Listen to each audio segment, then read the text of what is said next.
there is one question, Annie, that I received. Yeah. Okay. Yes. I'm going to talk in Portuguese, then in English. Então, eu recebi uma pergunta.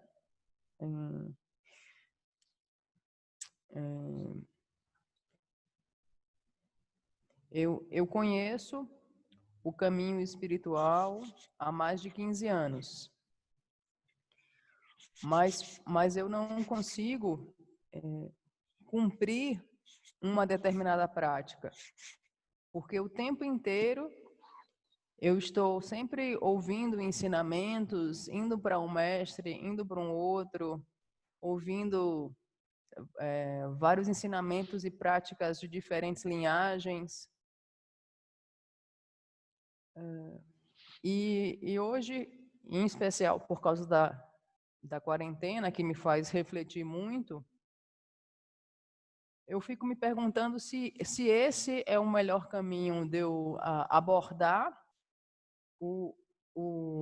a minha busca espiritual, ou se não seria mais adequado eu seguir uma única linha, ou uma única prática, e me especializar e me aprofundar em um ensinamento mais sólido. Porque eu sinto que eu vou para várias... tenho uma busca incessante e não consigo realizar de fato nada. É como se eu fosse um especialista de coisa nenhuma.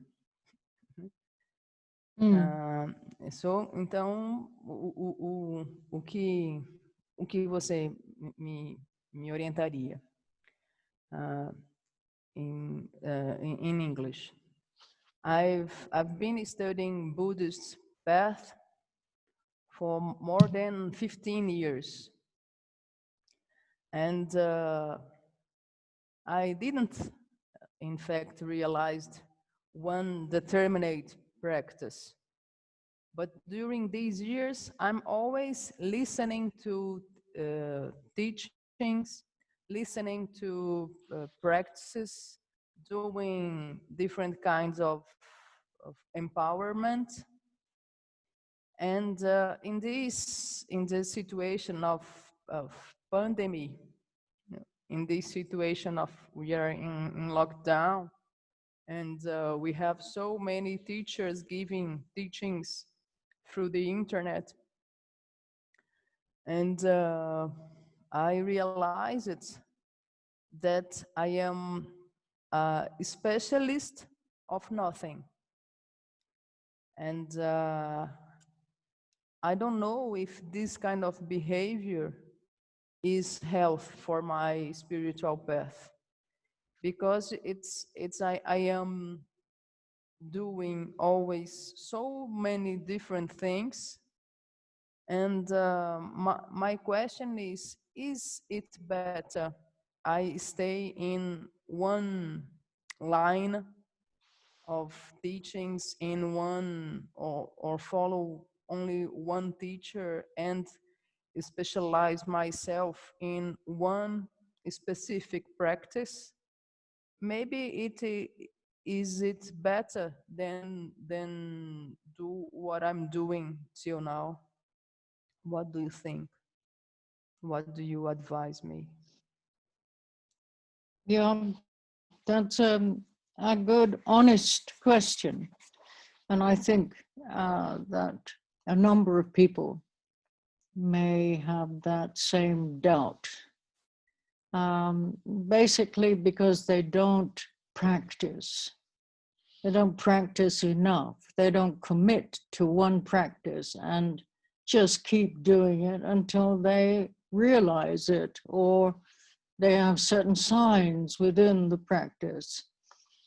From my own experience, I've studied with different lineages, not only the Tibetan lineages, but Thai, Theravada lineages, some great masters of Thailand, and also Japan and Korea and China. So I'm certainly not narrow-minded in my approach to Buddhism.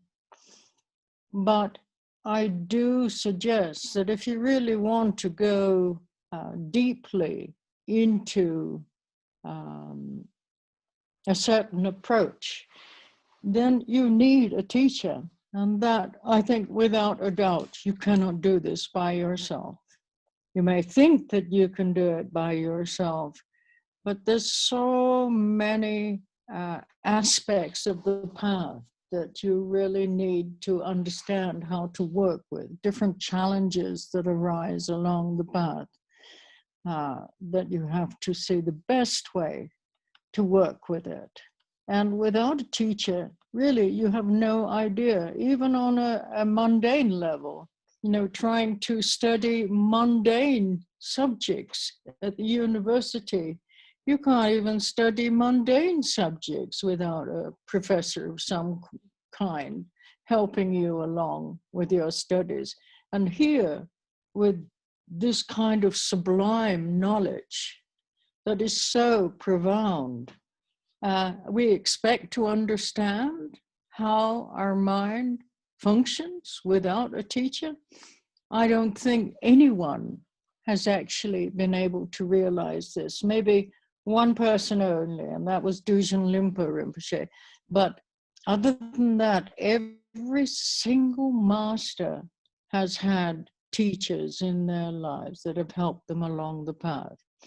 So I think really before you actually commit to a path or a lineage, then yes, you need to check things out. You need to check out different teachers and different approaches, but not 15 years. You don't need to keep checking out and never making a commitment to one particular lineage. That is not helpful at all. So though I've studied all these different lineages and practiced many of the meditations that they have suggested, I still very much am connected with one particular path, which I practice constantly. So I think that is the way to go. You have to make a commitment at some stage to a teacher and a lineage. That's if you want to go profoundly into this path.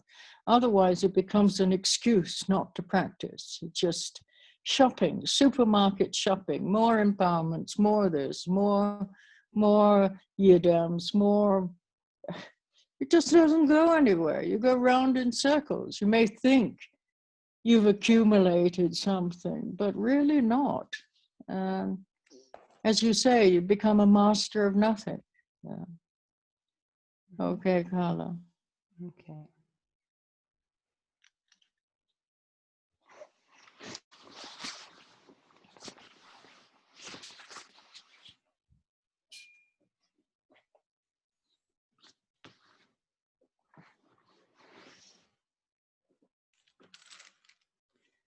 Uhum.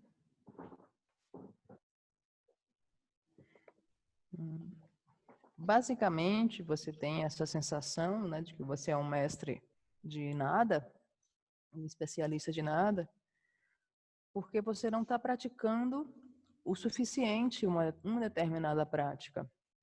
E quando você pratica e se aprofunda em uma prática, você recebe os sinais que vão te guiando no seu caminho espiritual. E não ache que essa pergunta é só sua. Muitos e muitos alunos passam pela mesma situação, em especial no mundo de hoje, em que a gente tem um verdadeiro shopping, né, de ensinamentos por aí. Então, não ache que é uma dúvida ou um sentimento só seu. Certamente, muitos passam e estão passando pela mesma situação. No meu caso, por exemplo, eu recebi diversos ensinamentos da linhagem Theravada, por exemplo, eu recebi ensinamentos, né, do Japão, da Coreia, da China, na Índia. Eu realmente não sou uma mente estreita no caminho budista, eu não tenho uma visão estreita do caminho budista. A minha visão ela é bem panorâmica, mas algo que eu considero que é muito importante é que você precisa de um professor. Você precisa de um professor para guiar você no seu caminho. Você precisa de um professor também porque você não vai conceber e compreender os ensinamentos budistas sozinho, em plenitude. Além disso, você vai passar por diferentes desafios, tanto na sua vida, né, como no que quer que seja que esteja acontecendo, você vai passar por diversos diferentes desafios, que você vai ter que ver qual é a melhor maneira de lidar com eles. E o seu professor, o seu mestre, vai poder apontar essa maneira para você. Mesmo os estudos mundanos, se nós pudermos chamar assim, mesmo os estudos mundanos, por exemplo, os estudos que você vai para a faculdade para aprender algum determinado tema, o professor, ele é um personagem principal para te orientar nos seus ensinamentos, para orientar quais são os melhores livros, as melhores práticas, né? O que você deve fazer para se aprofundar nos conhecimentos mundanos. Agora, imagine para esse conhecimento tão sublime e tão profundo que é o conhecimento budista. Você, de fato, precisa de um professor. E eu não acho que ninguém conseguiu se aprofundar nesses ensinamentos sozinho, a não ser do Junlimpa Rinpoche. Mas todos os demais mestres, todos os demais Rinpoches que nós conhecemos e todos os demais mestres que nós temos, tanto de agora como de antigamente, todos eles tiveram um professor. Todos eles se comprometeram com um professor e com uma abordagem de determinada linhagem. Só que antes de você se comprometer com um professor e com uma linhagem particular, é interessante que você conheça diferentes abordagens e diferentes linhagens. Eu, por exemplo, estou muito conectada com um caminho em particular. E depois que você tem um pouco dessa visão panorâmica sobre diferentes abordagens e diferentes linhagens, aí sim você está maduro para fazer um compromisso com o mestre e com a linhagem.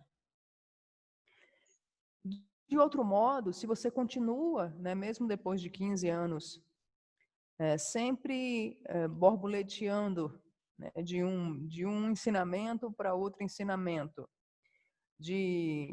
você se torna um colecionador de iniciações, um colecionador de idams, então você tem mais e mais iniciações, mais e mais idams, mais e mais retiros, mais e mais ensinamentos. E isso acaba se tornando uma grande desculpa para você não praticar. Afinal, você tem tanta coisa para fazer, né? Tantos livros e tantas iniciações para receber e tantos, que você acha que você está acumulando algo, ou está acumulando conhecimento espiritual e sabedoria espiritual, mas na verdade você só está se auto-enganando. E você está, como você mesmo falou, se tornando um grande mestre de coisa nenhuma. Um grande especialista de nada.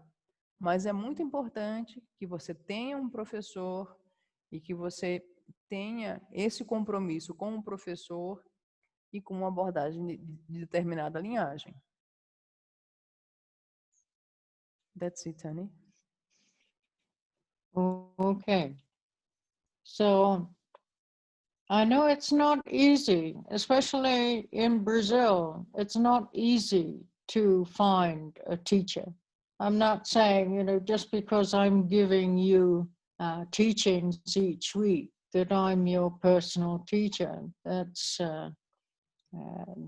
up to the individual to make that decision and that commitment. I'm certainly not selling myself as a teacher. It's interesting how I began to teach. I didn't want to teach. In fact, I ran away from teaching. I was living in the Kathmandu Valley, and I was, all I wanted to do was stay and retreat. And so I went down the end of the valley to a very quiet place. It was an old barn where I think they stored animals.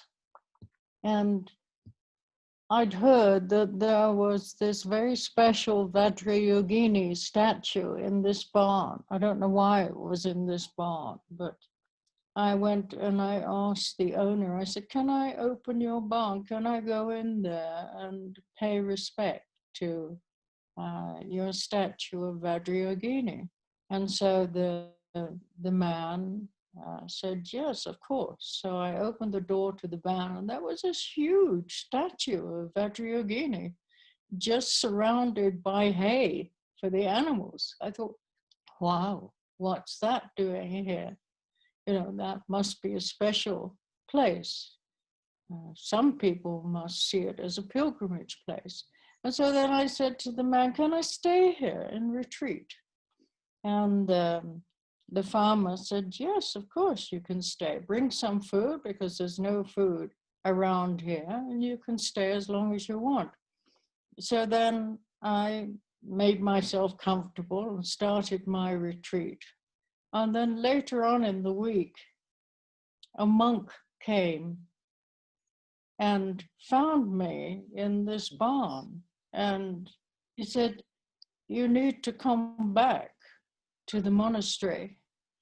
The Lama wants you to teach this weekend. I said, no, I'm not ready to teach. I'm not going to teach. I know nothing. How can I teach something when I don't know anything? And so I said, no, I'm just going to stay and retreat here. And so then I continued my practice and kind of ignored the wishes of the Lama. And then later on in the week, this monk came back again and he said, you must come back and teach. You've been asked to teach.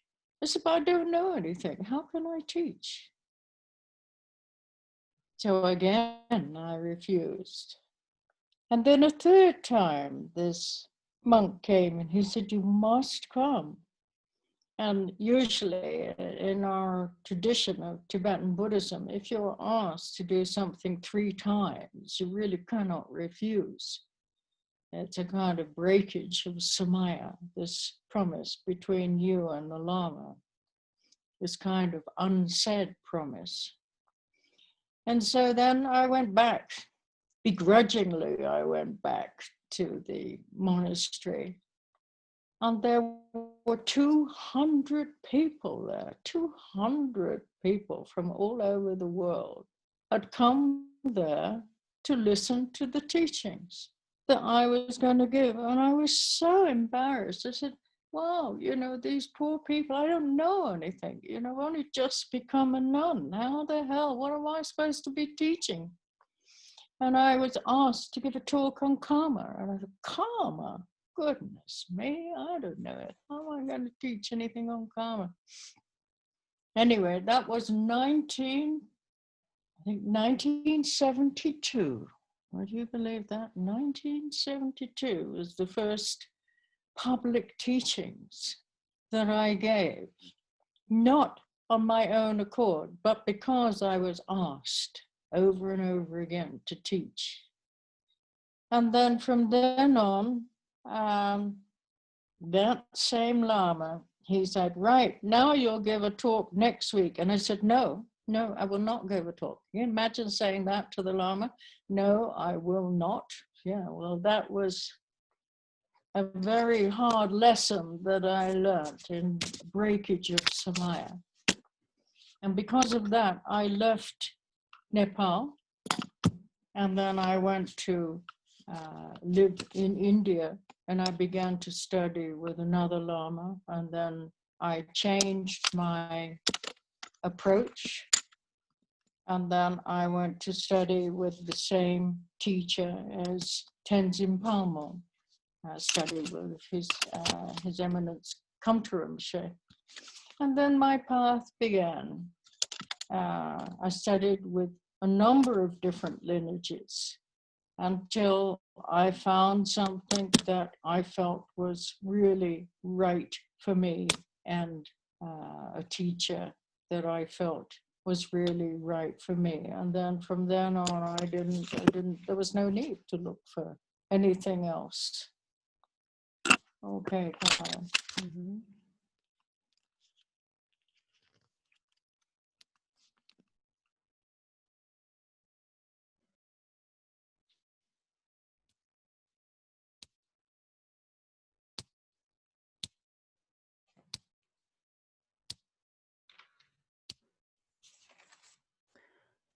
Eu sei que não é fácil, né? Principalmente no Brasil, encontrar um professor. Eu sei que não é fácil.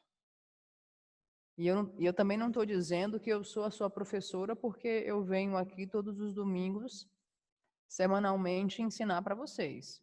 Eu não estou me promovendo como sua professora. Isso é algo que é uma escolha particular sua. E eu nunca pensei em ser professora ou em ensinar alguma coisa. E eu sempre fugia de ensinar. Quando havia alguma proposta para eu ensinar em algum lugar, eu fugia. E eu morava no Vale de Katmandu. E tudo que eu queria era ficar em retiro, né? Tudo que eu queria era me isolar ali e ficar em retiro. Até que eu estava caminhando e visualizei um tipo de celeiro, um lugar onde eles guardavam os animais. E nesse celeiro havia uma estátua de Vajrayogini.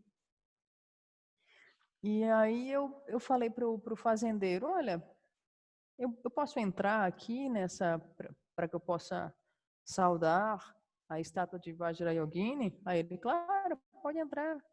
E ali estava uma belíssima estátua de Vajrayogini, rodeada de animais.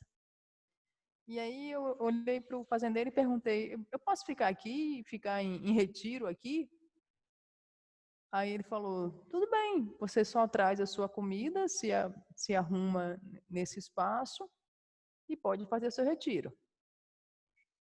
E lá estava eu fazendo meu retiro, quando um monge, né, eu tinha saído há pouco do monastério, um monge veio enviado pelo meu lama, pelo meu professor, e me encontrou lá. E aí ele falou para mim, né, que meu professor tinha pedido, você tem que descer lá para a vila e ensinar. O professor quer que você vá lá ensinar. E aí eu falei para ele, não, eu não vou, eu não tenho nada para ensinar, eu não sei nada, o que eu vou ensinar? Eu vou ficar aqui em retiro. Aí, depois de algum tempo, ele voltou lá e pela segunda vez, ele falou, você é obrigada a ensinar. O lama está demandando você para ensinar. E mais uma vez, por esse segundo momento, eu falei, mas eu não vou ensinar. Eu vou ficar aqui quietinho em retiro. Eu não sei nada, vou ensinar o quê? E aí, pela terceira vez, ele foi novamente, e aí ele falou, olha, o seu professor está determinando que você vá lá ensinar. E para essa linhagem, se você recusa uma terceira vez, né, se o seu professor lhe pede por 3 vezes e você recusa essa terceira vez, isso é o que se chama de quebra de samaya. Você rompe, né, com esses ensinamentos. Então, nessa terceira vez, eu falei, tá bom, eu vou. E eu fui ao monastério e lá havia 200 pessoas do mundo inteiro para eu apresentar ensinamentos. E aí o meu professor falou, você vai ensinar sobre karma. E ela pensou, mas o que é que eu vou falar? O que é que eu vou falar de karma? E isso foi em 1972. Foi o meu primeiro ensinamento público. E aí, depois que eu proferi os ensinamentos, o meu professor falou comigo, na semana que vem você vai dar outra palestra. E aí eu falei, não vou dar não. E por essa minha atitude, eu quebrei o Samaya. E eu tive que sair de lá, né? E tive que sair dessa escola. E eu deixei o Nepal e fui para a Índia. E tive ensinamentos com o mesmo professor de Tenzin Palmo, contra o Rinpoche. Recebi os ensinamentos lá e depois eu encontrei o que eu precisava. Eu encontrei aquilo que eu buscava. E eu não tive que buscar nada além. Não precisei ficar procurando outros ensinamentos ou outras práticas ou outras coisas. Eu encontrei aquilo que eu realmente precisava. That's it, Tanya. Okay, let's begin today.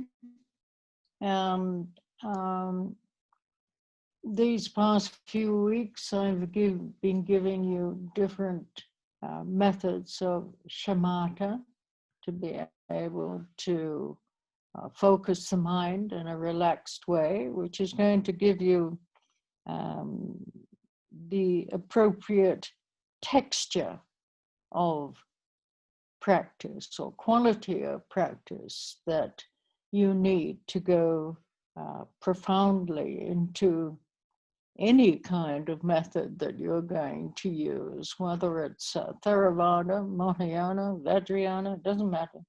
But we do need to have this element of relaxed, focused, and we train in very simple ways to make our mind more concentrated and more precise and more present.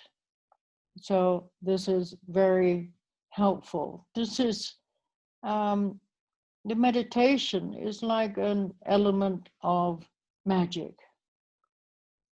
And what we're creating is a kind of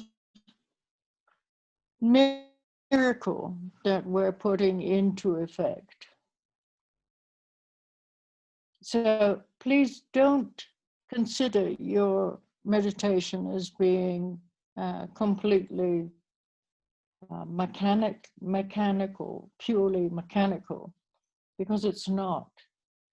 This process that we're going through, this will lead one to enlightenment or to awakening. So the essence of meditation is tuning oneself to a higher truth, or tuning ourselves to this magic that is within our own heart that can transform anything. Yeah? So we need to know where we're going to find the answers. We need to know where to look for the answers. Otherwise, if we look in the wrong place, we're never going to find the answer to what we're looking for. And we can spend 15, 20, 50 years and we'll never find the answer to what we're looking for. Okay, Carmen.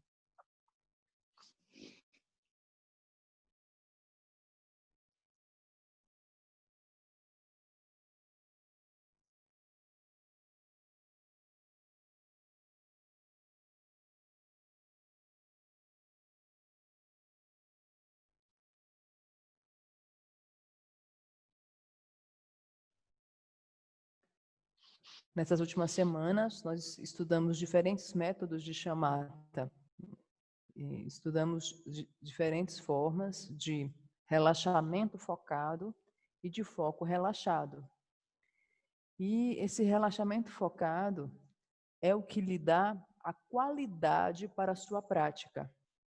É o que lhe dá a possibilidade para você se aprofundar em qualquer método que você queira seguir. Seja Theravada, seja Vajrayana, seja Mahayana.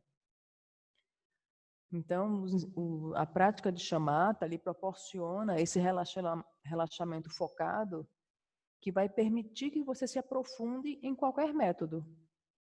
E nós treinamos simples técnicas, nós treinamos simples métodos de shamatha para você se tornar cada vez mais concentrado, preciso e presente. Esses simples No, métodos... no, Carla, stop, Carla, stop. Okay. No, I didn't say that. I said meditation is not purely a mechanical process, not a mechanical process. It's a Yes. process that leads one to enlightenment or leads one to awakening to one's own nature. It's not a mechanical process. Be careful, Carla. Yes, it's the next thing I'm going to tell. So, a I meditação... don't care the next thing. You said the wrong thing. Yes. Incorrect, Carla. You have to be careful. Very precise, please. Ok.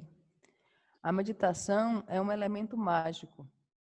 O que criamos é um tipo de milagre que colocamos em efeito. Por favor, não faça de modo mecânico. A meditação não é nada mecânico, porque essa meditação lhe leva para a iluminação, para a realização, para o despertar da sua própria natureza.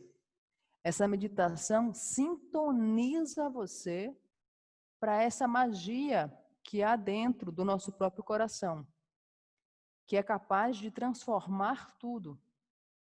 Só que nós precisamos saber onde olhar para encontrar as respostas que buscamos. Nós precisamos saber para onde olhar, porque se nós não sabemos para onde olhar, nós levaremos 15, 20, 50 anos no nosso caminho espiritual e nós acabamos não encontrando a resposta para o que buscamos. That's it, Tani. Yeah. What we're doing is we're tuning our mind to higher truth, or we're tuning our mind to this hidden magic that we have within our heart. Tuning the mind. That is meditation. We're becoming familiar with another way of seeing until it becomes totally natural to see in an awakened way.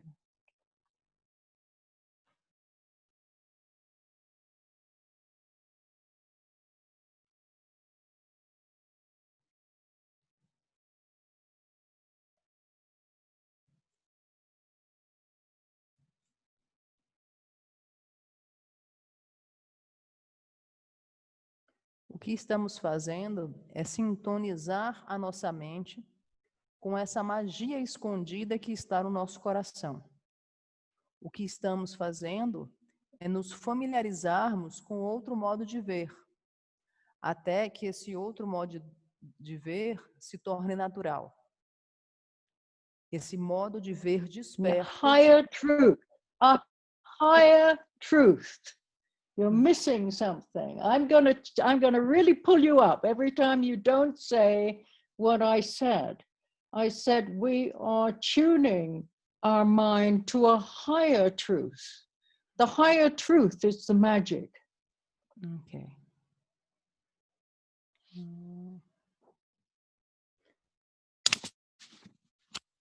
Got to listen carefully today. Okay.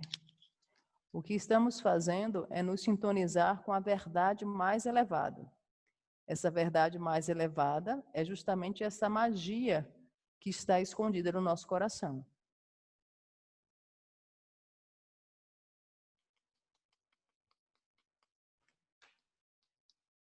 Higher truth. We don't know the truth. We don't know what is the truth and what is not the truth. And so then we act out of confusion. As Rinpoche used to say, as soon as you open your mouth, you're lying. Why are you lying? Because you don't know the truth. Now, today we're talking about the unconditioned truth, or Dharma, and this has extraordinary power. If we study this truth in the Mahayana approach, then we would be studying something like the Heart Sutra. I don't know if any of you have ever read the Heart Sutra, but it's so profound. Form is emptiness, emptiness is form. I don't need to go all of this. You should be able to read it. You can look it up in a 1,000 different places and read it. It takes time to understand, though. That power, that wisdom within the Heart Sutra, or within the appreciation of the unconditioned way of seeing, that power can sometimes be referred to as a spell or a mantra. At the Hinayana level or the Theravada level, that power is referred to as merit. You hear this word merit a lot. Practicing Dharma is considered to be a meritorious deed in the Theravada tradition. But the Theravada idea of merit is quite different from the ordinary idea of bargaining this for that, or the idea that if you do good, then you get to be a good person in some way. It is more than a mere exchange in which you accumulate good karma so that you can have a reward of that good karmic action. That's a very kind of limited approach, a limited view. Even at the Theravada level, the Dharma has tremendous energy and power. And then throughout the Dharma, there's also a hidden kind of power and magic. So, according to the popular view of Dharma, the idea that there is magic involved is, to say at least, a little bizarre, a little strange, but there is some kind of magic. Yes. That ability of transformation.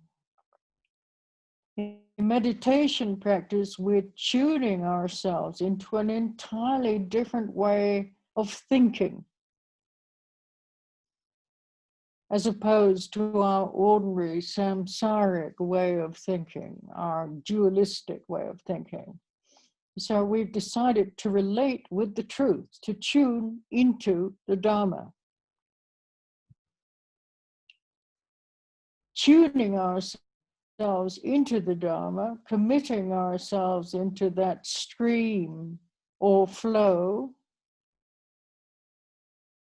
means that we are automatically entering into a kind of spiritual power. It's not particular, it doesn't necessarily need to be particularly exciting or extraordinary, but there is power and there is a kind of mystical energy. And the reason Dharma is regarded as sacred is because its contents are, we could say, somewhat outrageous, unconventional. It is in touch with the energy or a kind of cosmic flow of the world, something that we don't see, we need to discover. Now we don't know, we know so little. What we know is so gross. We have to attune ourselves to more subtle and more precise ways of seeing. And then we can see more and more. It's like adjusting the lens on your microscope. You start with a really gross lens. You can't see anything, a really simple lens. Everything seems so solid. But then you change the lens for a more and more powerful lens. And you begin to see more and more subtleties that you never saw before and you could never even imagine that they existed. And then again, you change the lens for a more powerful lens. And you see even more and even more and even more until nothing is solid. You see the movement, you see the flow of the universe. Everything is interconnected, interdependent. And slowly the truth begins to reveal itself. The more we practice, the more we refine our perception. Okay, Carla.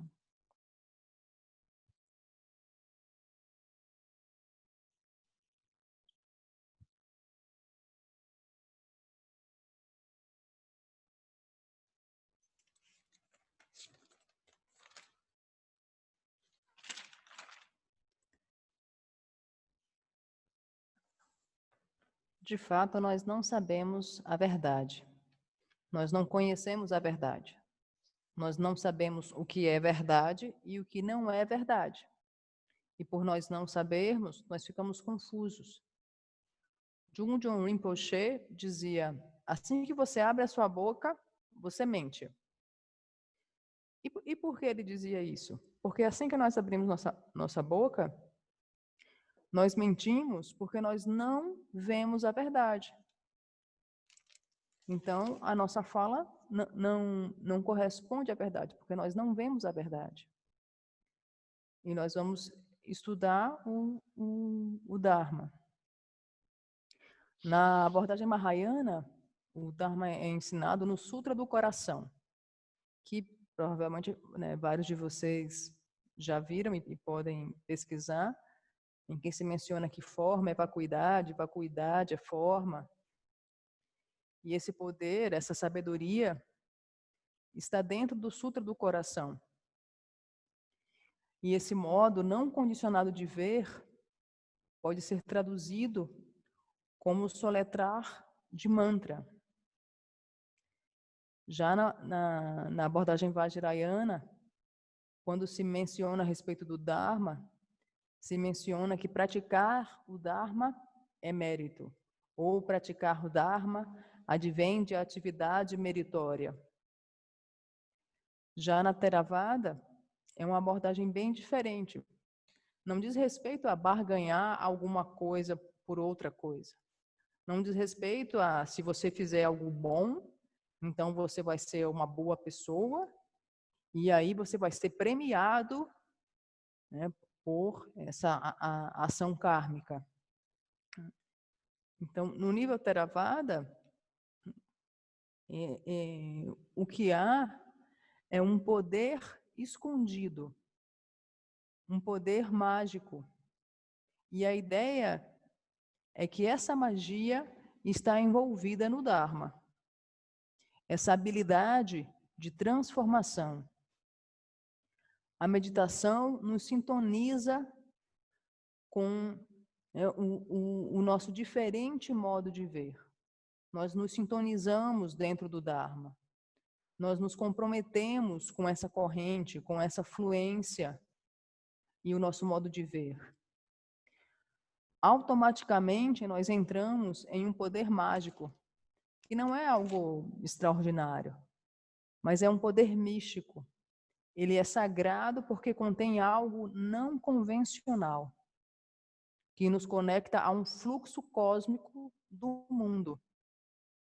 É algo que no momento nós não vemos, nós não sabemos, porque tudo que nós vemos e sabemos é algo tão grosseiro, tão rude, e quando nós nos debruçamos a respeito do Dharma, nós lidamos justamente com algo muito sutil, com algo muito sublime.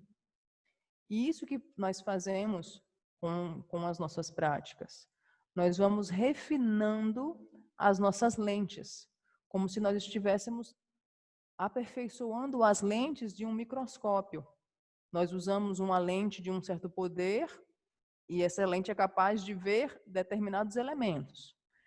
Aí nós trocamos essas lentes por lentes mais e mais poderosas, e essas lentes mais poderosas nos permitem ver muito mais sutilezas que nós não conseguíamos ver antes. E mais adiante nós trocamos por outras lentes mais e mais poderosas ainda. E aí vemos com clareza que tudo está interconectado, que tudo está interdependente. E quanto mais e mais refinamos a nossa percepção, mais vemos com clareza. That's it, Tani, what I could understand. Yes, thank you, Carla. Sorry, Carla, if I pick you up, but I need the translation to be precise. So Yes, it's not easy to be a translator. You have to remember so many different things. So it's not that I don't love Carla, that I'm a bit wrathful sometimes. It's because I do love her, and I do want her to be an excellent translator. My teacher, Tinley Norba Rinpoche, my root lama, the way that he trained his translator, who I consider to be the best Tibetan translator in the world today, was he would tie a piece of strong thread around her toe. And every time she said something that was incorrect, he would pull it so hard, he would almost pull her off her seat. And this is how he trained her to be one of the finest translators in the world today. And now, if you watch her, Rinpoche, when he was alive, he would talk for 1 hour, non-stop. Never mind the translator. And then he would walk out and he would leave her to translate. He would sit somewhere outside just listening. And if you looked at her paper, there was like a few little squiggles on the paper here and there. And she had remembered word for word everything that he said. And she was so precise in the way that she translated. And even today, I have so much respect for her. Her name is Sange Kadril, and she lives in the States. And she is also one of the main translators for most of the great Nyingma Lamas today. So if you have a chance to listen to her translate, it's quite remarkable. Okay, so let's go back. Sorry, Carla. Yeah. Okay. You can translate that and I'll continue. Okay. Então, eu corrijo a Carla, não porque eu não goste dela, mas é justamente pelo contrário.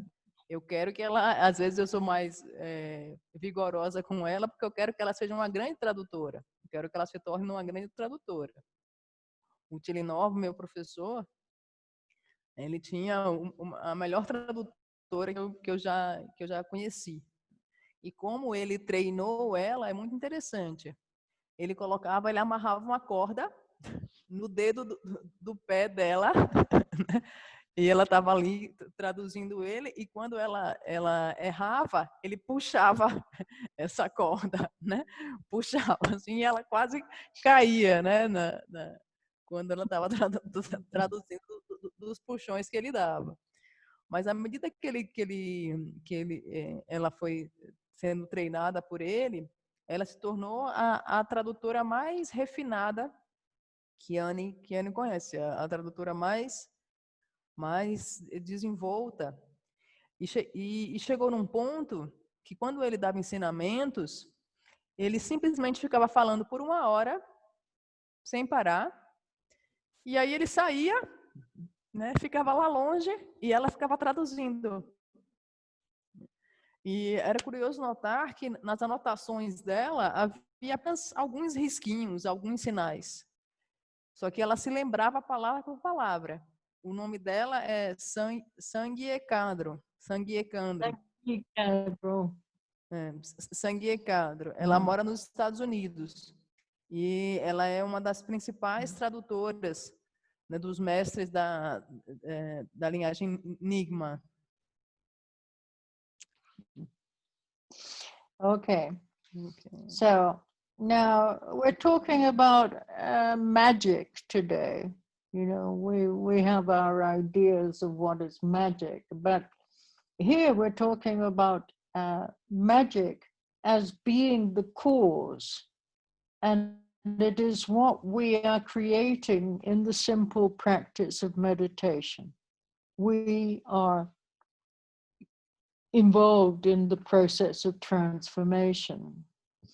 So through meditation, we are putting a particular kind of miracle into effect. So don't let us regard meditation as something purely mechanical. It's not. It's a process that will lead one to full awakening or enlightenment. Instead, the essence of meditation, as I said before, is tuning oneself or tuning one's mind into a higher truth or magic. And the practice of meditation as a way of tuning oneself into a higher truth can only be taught by a competent teacher. This is why, you know,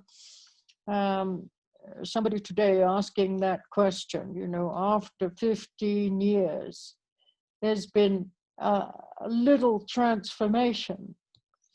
And that's basically because you haven't found a competent teacher who can really guide you, who you have confidence in, who you follow. You have confidence to practice whatever they tell you to do. Most of us don't have that kind of confidence. We think we know better than the teacher. And that can be a big problem. As I say, this magic can only be revealed by a competent teacher who has the message, and the personal experience has been handed down to that teacher through the lineage. This is where the lineage is so important. You know, it's been proven to work. These methods have been proven to work through the centuries, again. The student has practiced, realized the teachings, then they become the teacher, and then they teach the method, and the student practice, and then they become the teacher, and so on and so on. Otherwise, if meditation could be approached from a purely scientific level, then we could quite possibly read a book on how to meditate and attain enlightenment. And the reason that this is not possible is because of the abstract, magical quality of the Dharma, which has been handed down from generation to generation.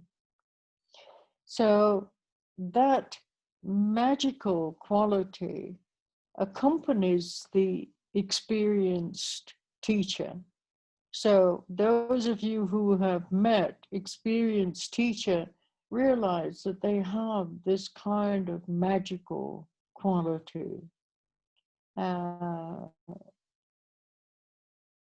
The teacher has tremendous common sense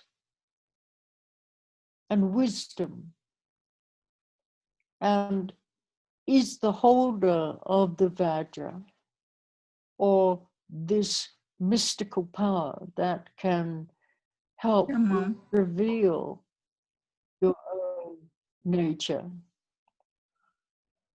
Okay, Kara.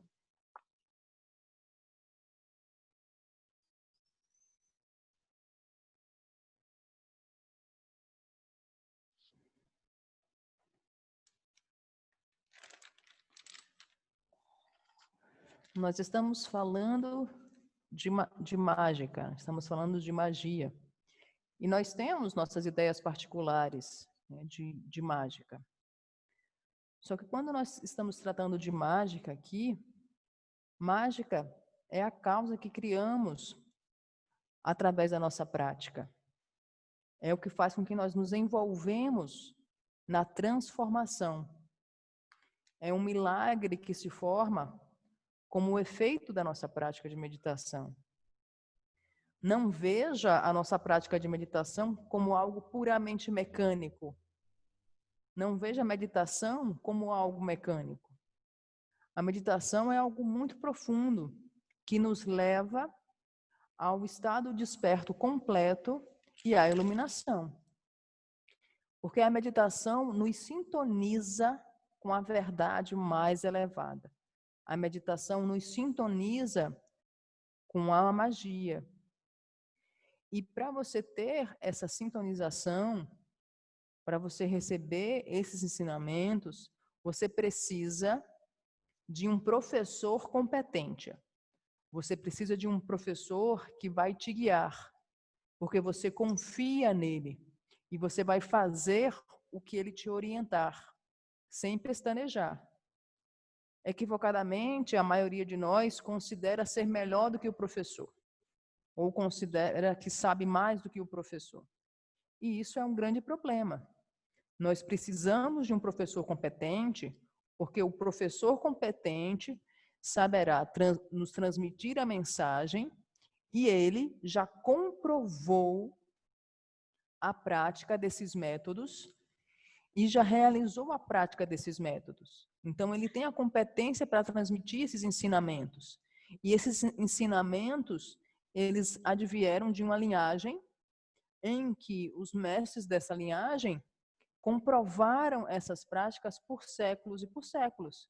Eles foram alunos também, realizaram essas práticas, cultivaram essas práticas, comprovaram esses métodos, se tornaram mestres, ensinaram outros alunos que cultivaram essas práticas, cultivaram esses métodos e se tornaram mestres.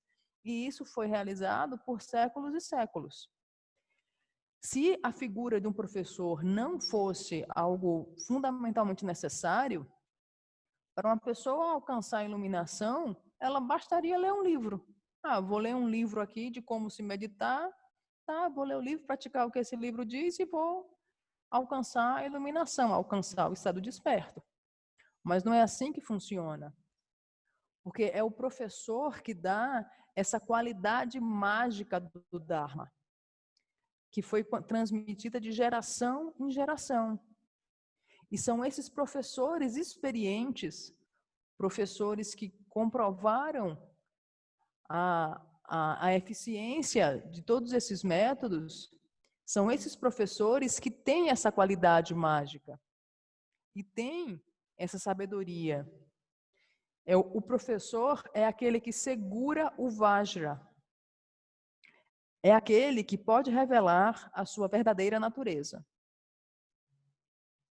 That's it, honey. What I could. The holder, we could say the holder of the Vajra, or the holder of this mystical power.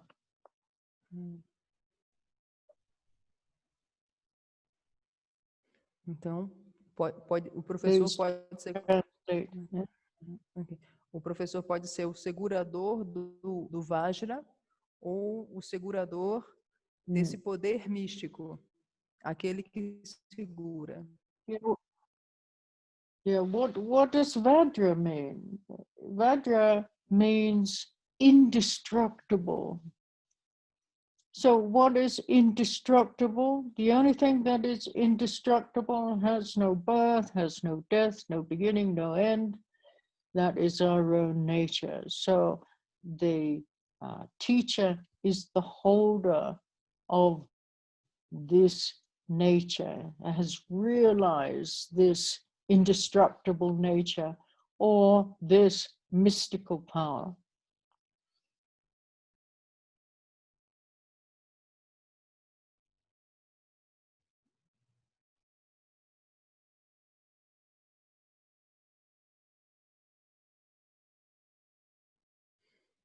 Quando nós dizemos que o professor é aquele que segura o Vajra, o que Vajra significa? Vajra significa indestrutível. E o que é indestrutível? O que é aquilo que nasce e não morre? O que é aquilo que não tem início e não tem fim? O que é indestrutível é a nossa verdadeira natureza. E o professor, ele realizou essa verdadeira natureza indestrutível. Ele realizou esse poder místico.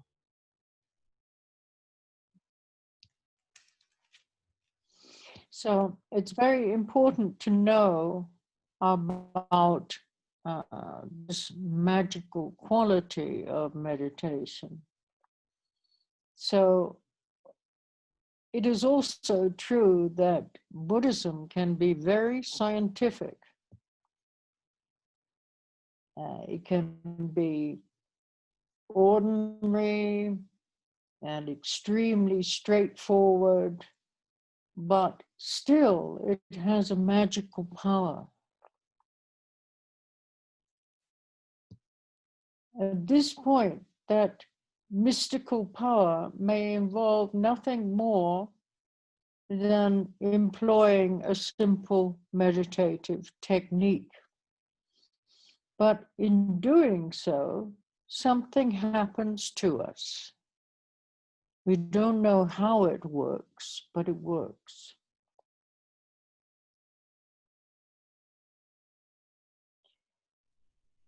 It is quite different from a mere imitation of the lineage. It is not that you are converted to Buddhism or you become a true believer, and it's not that you happen to kind of zap yourself or that you convince yourself through the power of suggestion or you hypnotize yourself. It is that even the simplest teaching has power. Introducing this power of truth is called turning the wheel of Dharma, or Dharma chakra, Dharma wheel. All right, Carl.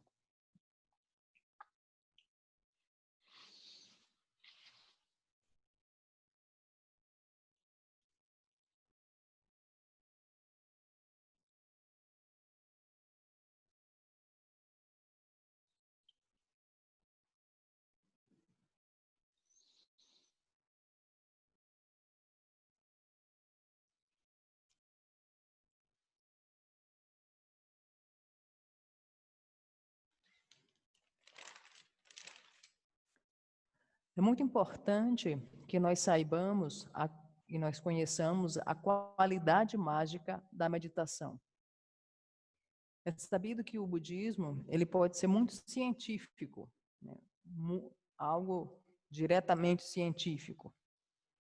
Mas também o budismo tem esse poder místico, que nós o desvelamos quando nós aplicamos, nós empregamos essas simples técnicas que nos são apresentadas. Nós não sabemos como esse poder místico funciona, mas ele funciona. E quando nós cultivamos as suas práticas, nós não estamos fazendo uma imitação da linhagem. Nós não somos convertidos ao budismo. Nós não somos convencidos por autossugestão. Nós não somos tampouco hipnotizados para realizarmos determinada atividade. O professor, ele simplesmente nos transmite o ensinamento e nos mostra, nos aponta o poder da verdade. E o poder da verdade é fazer girar a roda do Dharma. É fazer girar o chakra do Dharma. Dharma chakra. Dharma chakra. Yes. Wheel of the Dharma in Sanskrit is Dharma chakra. A roda do Dharma em sânscrito se diz Dharma chakra. Dharma chakra. Wheel of the Dharma. Okay, now when a person sits and meditates, it is a special situation in some way. It's a kind of sacred art. There was a great master called Patra Rinpoche who lived from 1808 to 1887. He was a very prominent Nyingma teacher, and he also wrote the extraordinary book, The Words of My Perfect Teacher. And if you read his life story, it's very inspiring. I'm not sure if it's in Portuguese. I know it's been translated into English. I'm not sure if it's in Portuguese yet, but very inspiring to see how he lived. And he said that even if you have impure thoughts in the meditation hall, those thoughts are still regarded as sacred thoughts. So in meditation, even the most impure, crude, or confused thoughts are regarded as sacred. Discipline is important. So whether you've accomplished that discipline or not, you may fall asleep on your cushion, or you may feel that you haven't actually meditated at all. You may feel that as soon as you sit down on your cushion, you begin to get distracted and your mind just goes out all over the world. And the only thing that reminds you that you were sitting on the meditation cushion was you heard the bell ring and you realized that you were supposed to be meditating at that moment or at that time. At least you were supposedly meditating, at least physically meditating. You were sitting on the cushion, so it's a kind of reminder that you're supposed to be meditating, whatever that is. Because at the beginning, I think most of us, we don't even know what meditation is. We've heard a few teachings, we have a few ideas, but we really don't know what meditation is. It's only after we've been practicing for some time that we begin to appreciate what it means, meditation. And as I said, if we translate the word meditation into Tibetan, then it's more clear. It means familiarization. The word is gom, So like Gompa. Gompa means the place where meditation is done. And what does Gom mean? It means familiarization. So then you have to ask yourself, familiarization with what? And it's familiarization with the awakened way of seeing. That is meditation.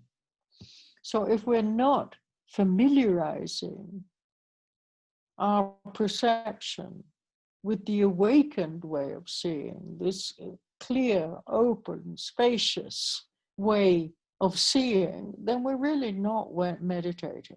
Yeah. We're just fabricating. We have a whole lot of ideas and we're trying to follow our ideas. It's not really meditation. Meditation is when we're completely natural, completely relaxed, and we begin to see things in a more open, spacious, unconditioned way.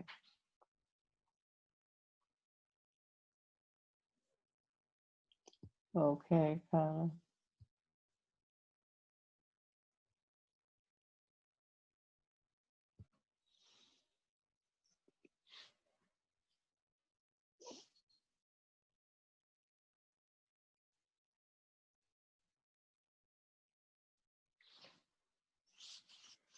Quando uma pessoa se senta e medita, essa situação ela é muito especial. É uma arte sagrada. Patron Rinpoche, que viveu de 1808 a 1887, era um proeminente professor da linhagem Nyingma. E ele escreveu um livro, que eu não sei se foi traduzido para o português, que se chama As Palavras do Meu Professor Perfeito, que revela a biografia desse professor. E é muito inspirador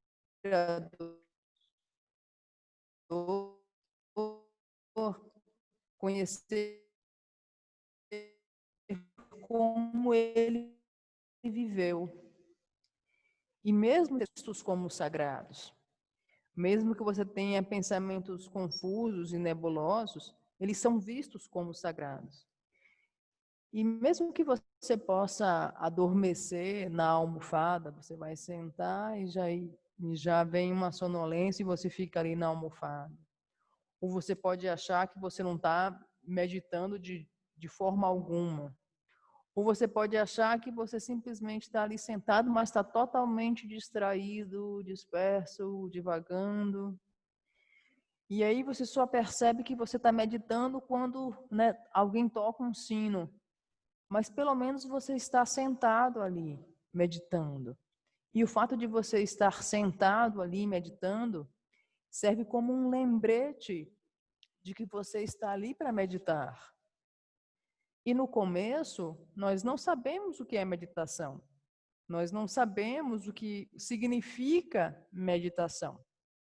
Então, para isso, vamos nos utilizar do termo em tibetano para meditação, que é Gom, como na palavra Gompa. Gompa significa o lugar onde a meditação ela é realizada. Isso que significa Gompa.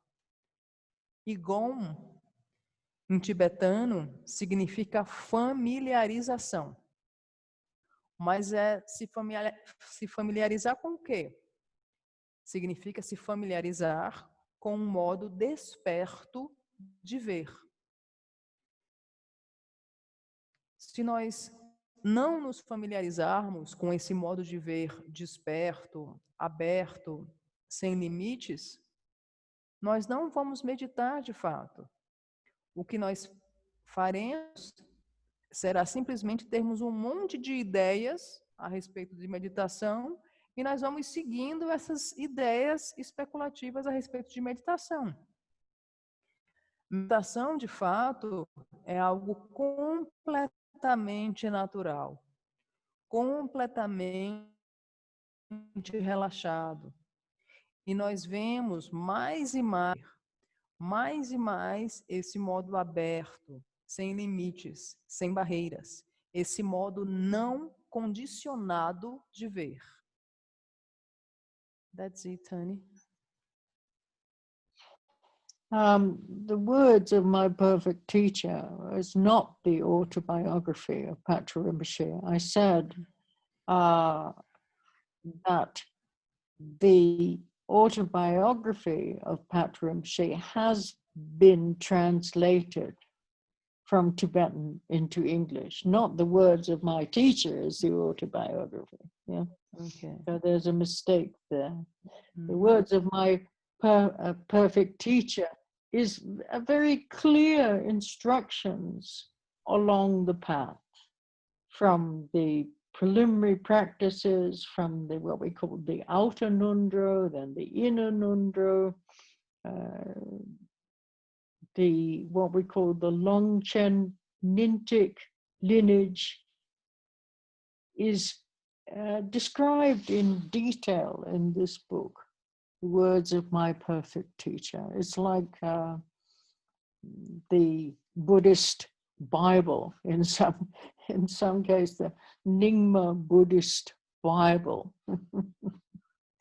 Okay, so if one is interested, and I'm not sure if it's translated into Portuguese, but recently it has been translated into English, the life of Patra Rinpoche, and that is very inspiring. Okay, Carla? A Anne está me corrigindo, mencionando que as palavras do professor perfeito não é a autobiografia, né, do Patra Rinpoche. O que ela mencionou é que a biografia dele, né, já foi traduzida para o inglês e tem instruções claras a respeito do caminho espiritual, onde se menciona, por exemplo, sobre o nondo exterior, o nondo interior. Ele descreve uma série de instruções claras. E as palavras do meu professor perfeito, o Roberto está mencionando que já foi traduzido para o português. E as palavras do professor perfeito é considerada como uma bíblia do budismo Nyingma. A gente revela em detalhes essas instruções para nós seguirmos no caminho.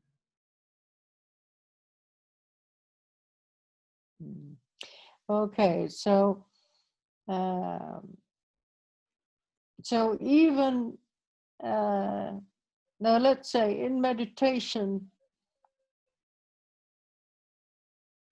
thoughts are still regarded as sacred. Even the most impure, crude, or confused thoughts are regarded as sacred. Discipline is important, whether you have accomplished that discipline or not. So as I said, you may fall asleep on your cushion or feel that you haven't actually meditated at all. So you may feel as soon as you sit down on your cushion, then you get totally distracted and your mind goes out to everything, every kind of fantasy possible. And you're only reminded that you're meditating when the bell rings. But even our daydreams are important. So viewing meditation as a sacred activity doesn't mean that sitting practice of meditation has to be absolutely solid or rigid. However, you should have the attitude that you are involved with a system and a tradition that is valid and has its roots in clear thinking. So meditation is a definite approach. It's an extremely valid thing to do. it has been done even before the time of the Buddha. And from the time of the Buddha, 2,600 years ago, up until today, through all the different generations, then the art of this path is really through meditation. How to see clearly is through meditation, through practice, through familiarization with another way of seeing over and over again until it becomes natural.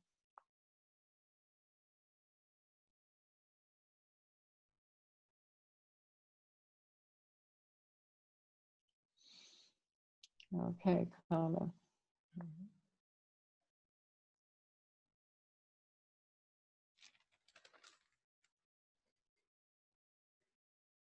Na meditação, os pensamentos são vistos como sagrados, mesmo os pensamentos confusos e obscuros. E a disciplina é um atributo muito importante. Você pode sentir que assim que você senta, você se sente sonolento. Você pode sentir que assim que você senta, você fica completamente distraído, perdido em suas fantasias delirantes. E por vezes você pode se sentar para meditar e você só se lembra de que você está meditando porque alguém toca o sino. E mesmo os nossos sonhos acordados, eles são importantes para a nossa prática de meditação. E a nossa prática de meditação, ela não deve ser vista como algo sólido ou rígido. Você simplesmente desenvolve a disciplina por você estar envolvido com a tradição, com uma raiz do pensamento claro. E você está envolvido com essa tradição porque a meditação é algo válido que é realizado mesmo antes do próprio Buda. É algo válido que se perfaz antes desses 2.600 anos. Era feito antes do Buda e perpassou por todas as gerações. É uma arte sagrada. A arte sagrada de meditar é a arte de nós nos familiarizarmos com esse modo de ver desperto. Nós nos familiarizarmos com esse modo de ver desperto de novo e de novo e de novo, até que esse modo de ver desperto se torna completamente natural para nós. That's it, Annie. Okay. Now, here we're studying the Buddhist approach. And with the Buddhist approach, the world that we perceive around us is our mind's world.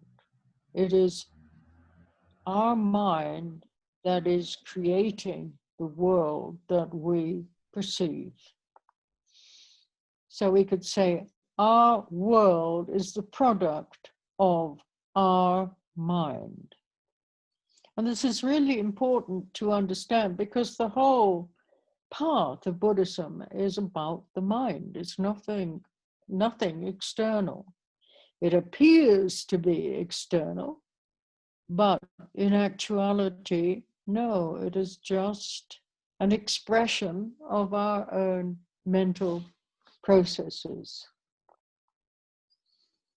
We have to keep reminding ourselves that whatever we see is a product of our own mind, is an interpretation of our own mind.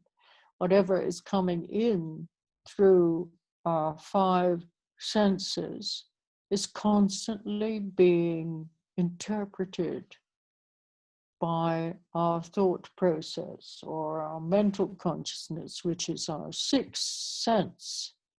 And without that, we wouldn't know that anything else or anything was happening in our world or to ourselves or whatever, any kind of experience. It's just an interpretation of what's coming in through the six senses. In Buddhism, you have to keep reminding yourself that we talk about six senses, not five senses. You have the ordinary five senses, but then you have the mental consciousness, which is the thinking process, the conceptual mind, and that is considered to be the sixth sense. So if you look around you now at anything that you perceive, how do you know that it exists? How do you know what form it exists in? Is it beautiful? Is it ugly? Is it interesting? What is telling you? What is giving you any information about anything that you perceive? You wouldn't know you exist or anything else exists unless your mind tells you, creates a story around what you perceive, so that you can entertain yourself with whatever fantasy you're creating. So this is the basic, this is the bottom line of Buddhism, is we are working with the mind, nothing else. We're not trying to change the world outside. We're trying to change the way we see the world. And then there will be a natural change. We will see more clearly what to practice and what to avoid in our lives, what is really of benefit and what is not of benefit. Not by trying to change everything that we don't like, trying to get everything the way that we want it to be. That's not so helpful. So the world that we perceive is mind's world, the product of our mind. And I'm sure you all know that, but you forget it. So you have to keep reminding yourself constantly. So it's important to realize that meditation is not so exclusive, not something other than this world that we perceive. But we have to understand what makes us, what conditions are necessary for us to perceive it in a particular way.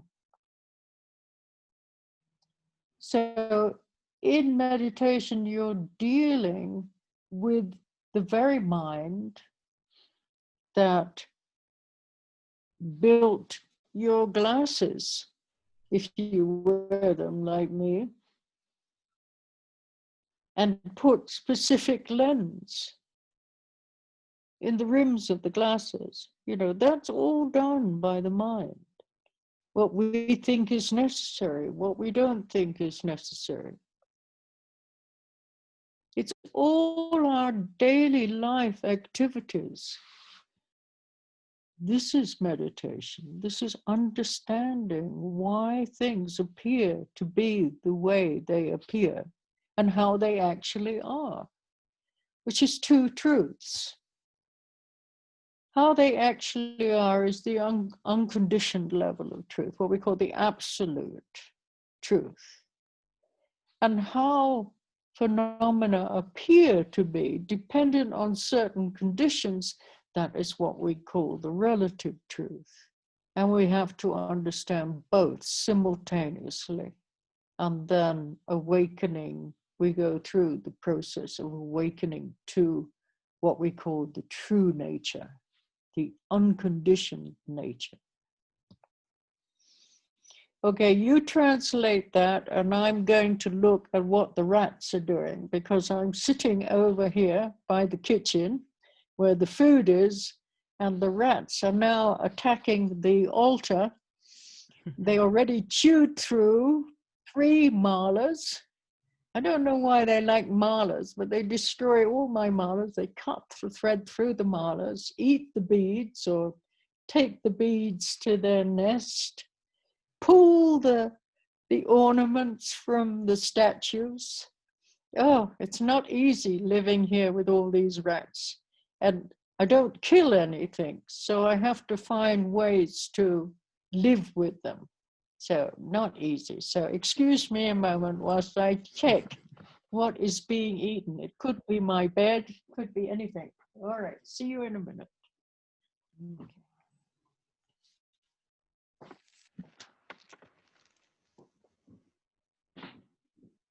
Aqui estamos estudando a abordagem budista. E o mundo que percebemos atualmente, se olharmos à nossa volta, o mundo que nós percebemos atualmente nada mais é do que o mundo da nossa mente. O nosso mundo é o produto da nossa mente.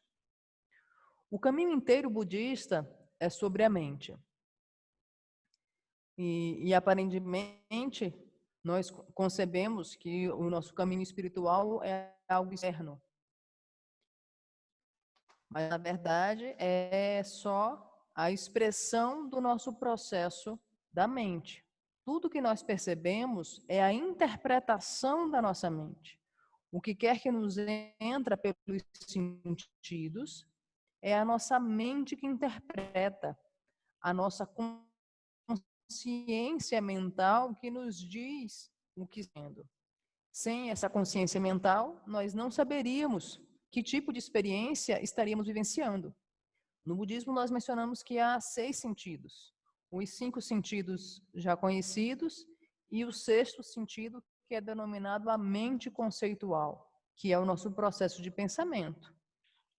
Se você olhar à sua volta, tudo que você percebe, como é que você sabe que existe? Como é que você sabe que forma que tem?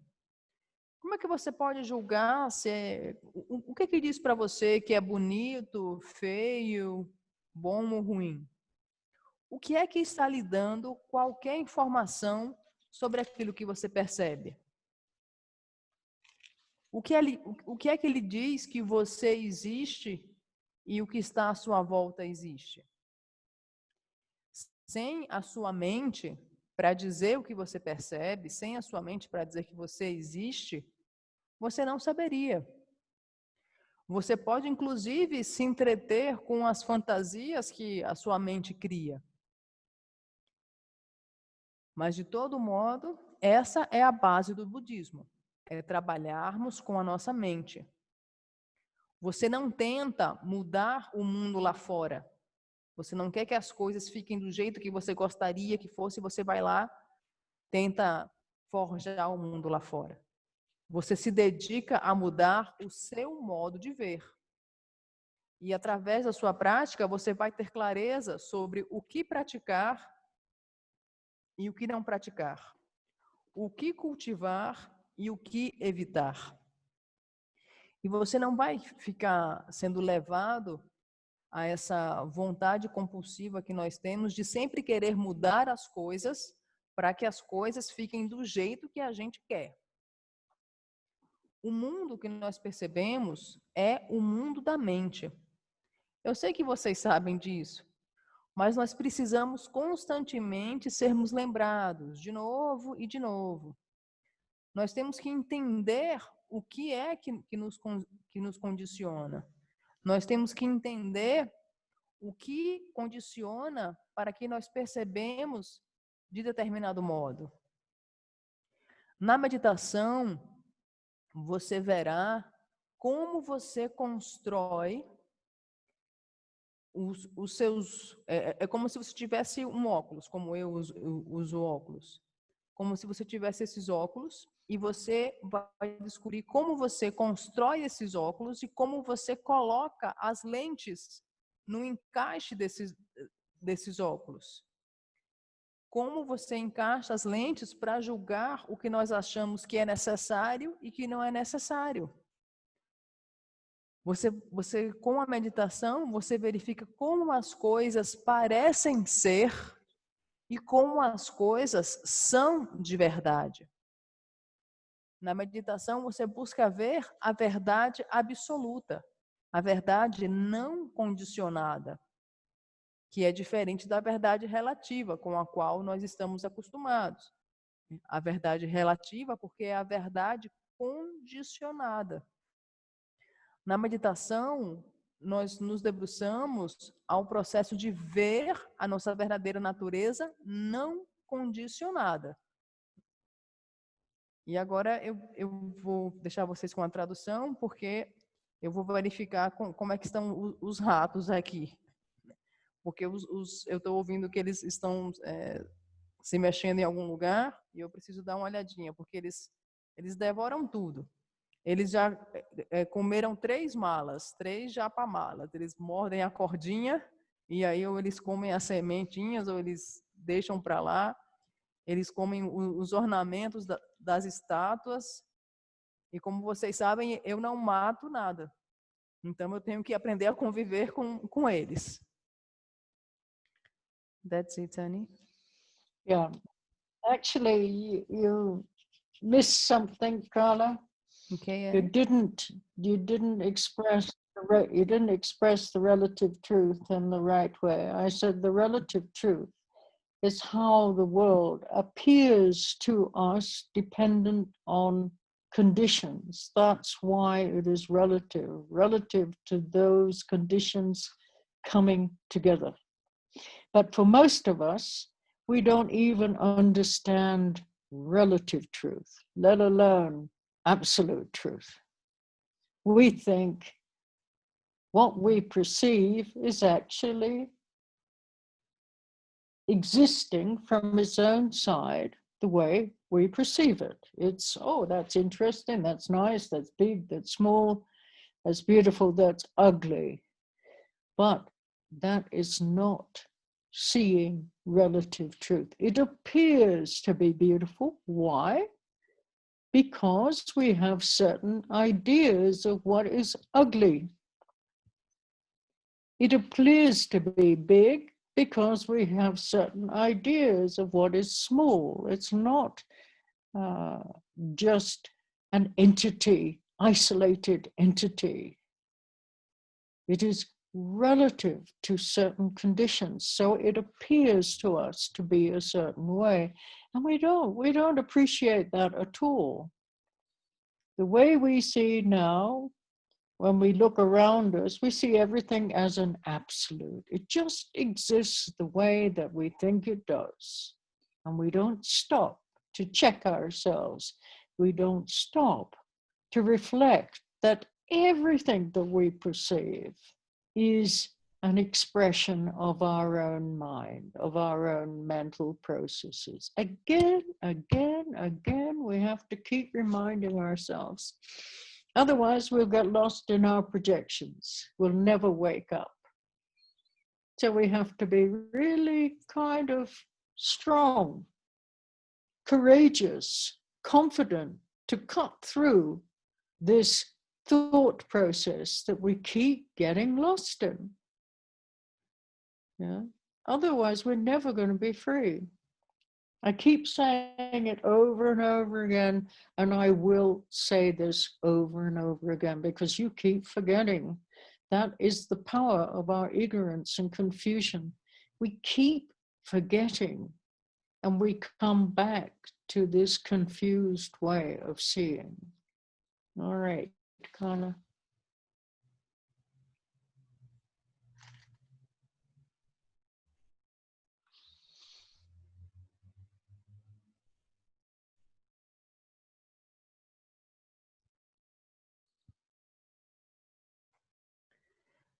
Então, a verdade relativa diz respeito a como o mundo aparece para nós. E o mundo aparece para nós dependendo de determinadas condições que se reúnem. Mas para a maioria de nós não entendemos essa verdade relativa. E se nós não entendemos a verdade relativa, sequer vamos entender a verdade absoluta. o que nós concebemos sobre o mundo à nossa volta é que nós achamos que tudo que há à nossa volta tem a sua existência e tem as suas características próprias como uma entidade isolada. Mas quando nós analisamos mais profundamente, por que algo parece para nós como algo bonito? Porque nós temos as ideias prévias a respeito de feio. Por que algo parece para nós como algo bom? Porque nós temos as ideias prévias a respeito daquilo que é ruim. E o modo como nós vemos agora, nós estamos vendo as coisas como absolutas, como existentes do modo como nós achamos que é. Existentes do modo como nós achamos que as coisas são. Nós não nos detemos para ver que o que nós estamos vendo, na verdade, é apenas a expressão dos nossos processos mentais. De maneira que nós temos que nos lembrar constantemente, de novo e de novo, que o que nós estamos vendo é apenas o nosso modo de ver. E nós temos que ser fortes, corajosos e confiantes para que nós cortemos os nossos processos mentais. Porque senão nós ficaremos continuamente perdidos nos nossos processos de pensamento. E assim nós não seremos livres. Nós seremos dominados pelo poder da ignorância e pelo poder da confusão. E nós nos voltaremos a esse modo de ver confuso, condicionado e distorcido. That's it, Tani. Okay, I have a question for Igor. Igor, why are you wearing a mask? Are you afraid you might catch something from me? Igor, eu tenho uma pergunta para você. Por que você está usando uma máscara? Você tá com medo de se contaminar comigo? Está com medo que eu contamine você? I'm protecting her. You what? My I can't mother hear is you. here with me, so my mother, she's I here with me. understand. I see. I might have virus without knowing, you know, so just to be careful. Okay, so she's trying to protect any possibility. Yes, I understand. Yep. Okay, it's better to be safe than sorry. We have an expression in English, safe rather than sorry. Okay, now you have to keep reminding yourself. I don't know how you're going to do it. You can write many signs and you can paste them all around the room, all over the computer, on your desk, on your nose, on your glasses, anywhere. But the working basis of meditation practice is the mind. That's all. You can say, life is an expression of our mind. Life is the story that our mind tells us. That's all. It's nothing else. It's nothing external. It is a constant interpretation of what we think is happening around us, to us, whatever. But it is all based in the mind, in our mental processes. And we have to keep reminding ourselves over and over again, it's not happening out there independent of your own mental processes. It is an interpretation of your mental processes that make it appear to be the way that it appears to us now. Okay, please translate that. Mm-hmm.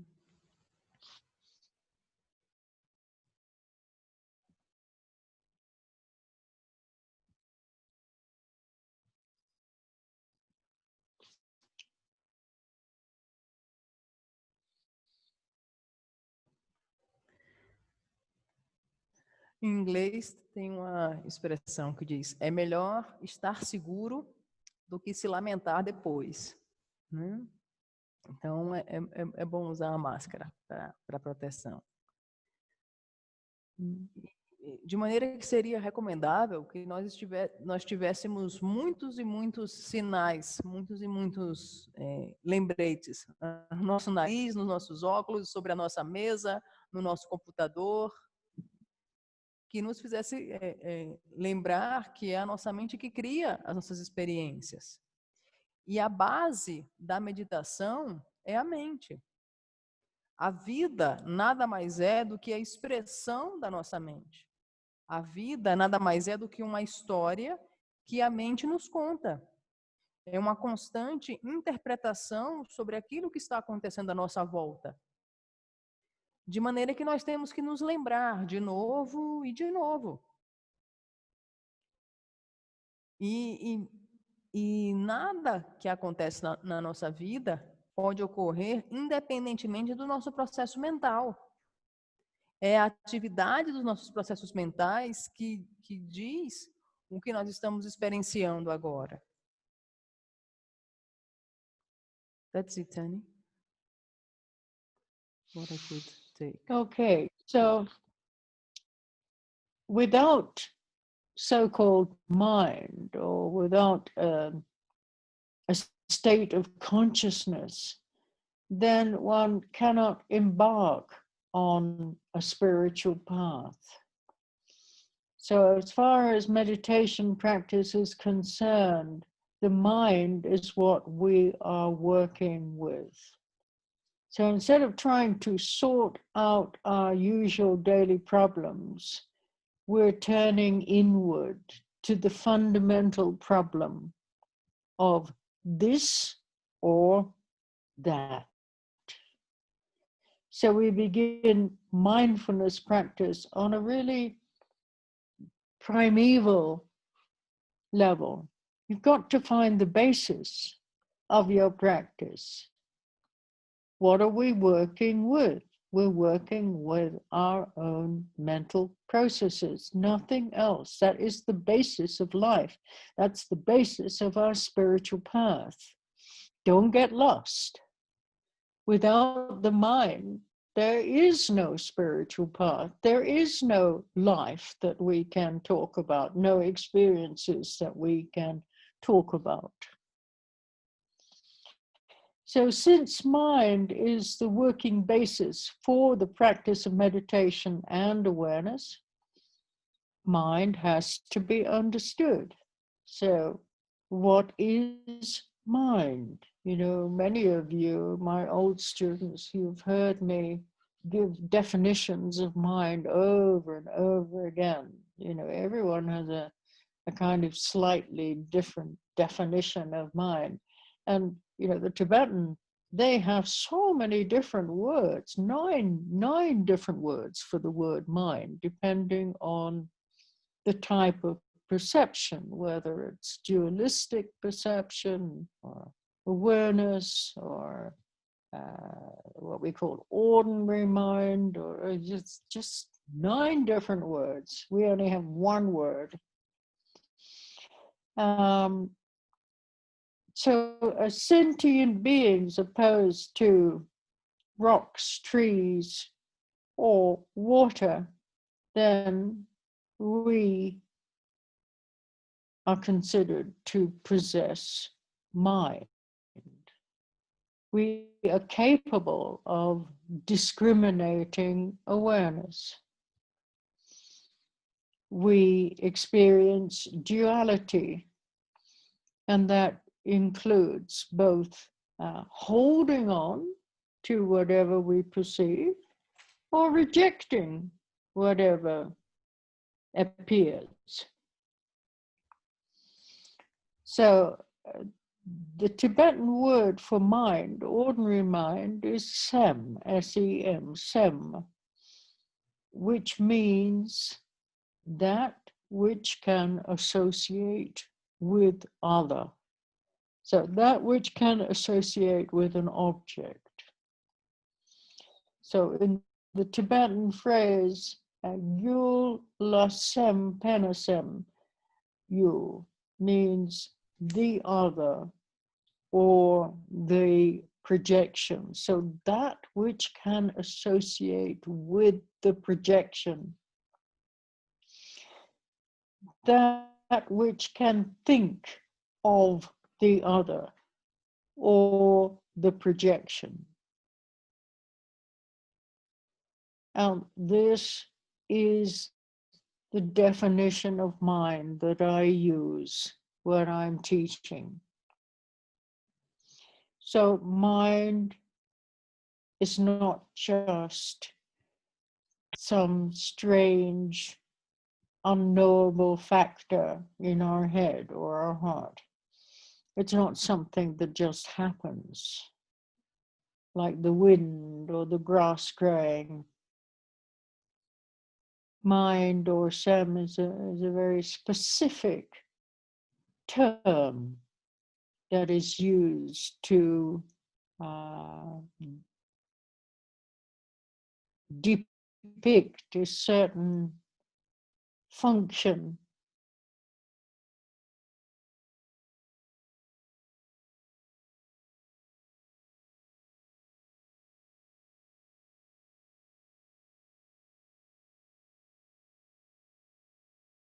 Out there.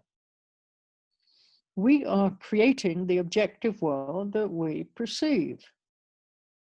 It does not exist independent of our mental processes. You have to remember this. This is the basis of Buddhist thought. Otherwise, why do you think working with your mind, meditating, all this other stuff, why is it so important? Because you're working with your own mental processes using very, very skillful means that are going to liberate you from certain neurotic habits and tendencies. And until you do this, you're never going to be free. You just recreate these same habits and tendencies over and over again. So it's essential to come face to face with your own neurosis, which is basically habits and tendencies. Okay, Colin.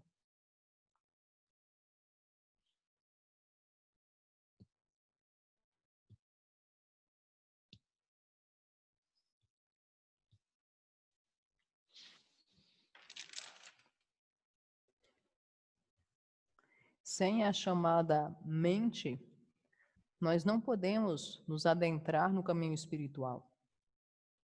É com a mente que nós estamos trabalhando no caminho espiritual.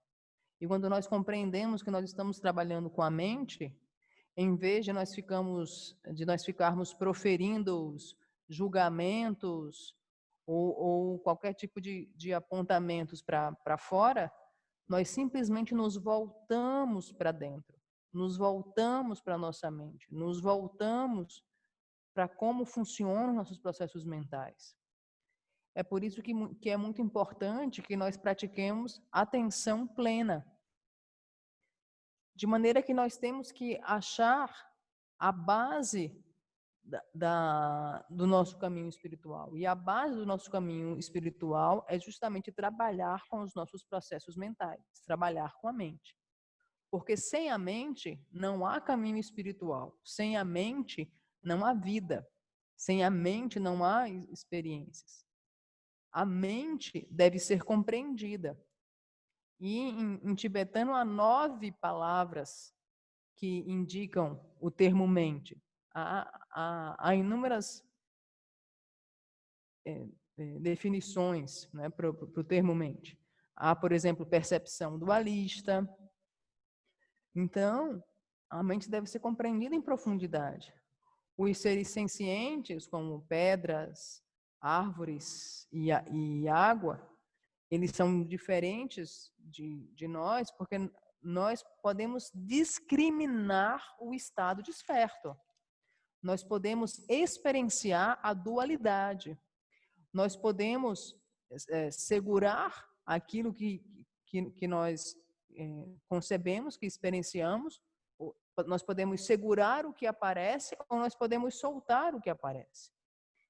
E o termo em tibetano utilizado para mente é o termo sem, que significa aquilo que pode se associar a outro, aquilo que pode se associar a algo, aquilo que pode se associar com a projeção, aquilo que pode pensar no outro ou na projeção. Essa é a definição que eu uso quando eu ensino. A mente não deve ser concebida como algo que ocorre na nossa cabeça ou no nosso coração, ou que a mente é algo como o vento. A mente é um termo muito específico, que se trata de certas funções dos nossos processos mentais. Nós precisamos compreender profundamente esse termo, porque de outro modo, nós sempre vamos ficar identificados com as nossas projeções. Nós sempre criamos o mundo objetivo que nós percebemos. O mundo objetivo que nós julgamos que há à nossa volta, ele é criado pela nossa mente. E essa é a base do pensamento budista. E por que nós meditamos? E por que é tão importante meditar? Porque é muito importante que você trabalhe com os seus processos mentais. Só trabalhando com os seus processos mentais é que você vai ser capaz de se libertar dos seus hábitos e tendências neuróticos. Porque você vê face a face a sua neurose. Se você não vir face a face a sua neurose, você não vai se libertar da sua neurose. E a sua neurose consiste essencialmente nos seus hábitos e tendências neuróticos. That's it, Tani. So, and this particular tradition that I follow, mind, is also referred to as ego. So, like mind, ego can only survive on reference points. Please remember this. Ego can only survive on reference points. So what does that mean? It can't survive by itself. So in order to wake up in the morning, you have to know it is morning. You need to see that there's light outside. So such simple experiences are examples of ego. Ego requires, ego survives and thrives on reference points. We could refer to mind as ego, but practicing meditation due to a concern about our ego sounds like a very big deal. So we try to keep it simple. Talking about meditation as just working with the mind, it seems more simple and more real. Now, as I have said before, for those of you who are my old student, I said mind contains a quality of perception that is very minute and very precise. Mind perceives objects, and the objects it perceives are considered to be external.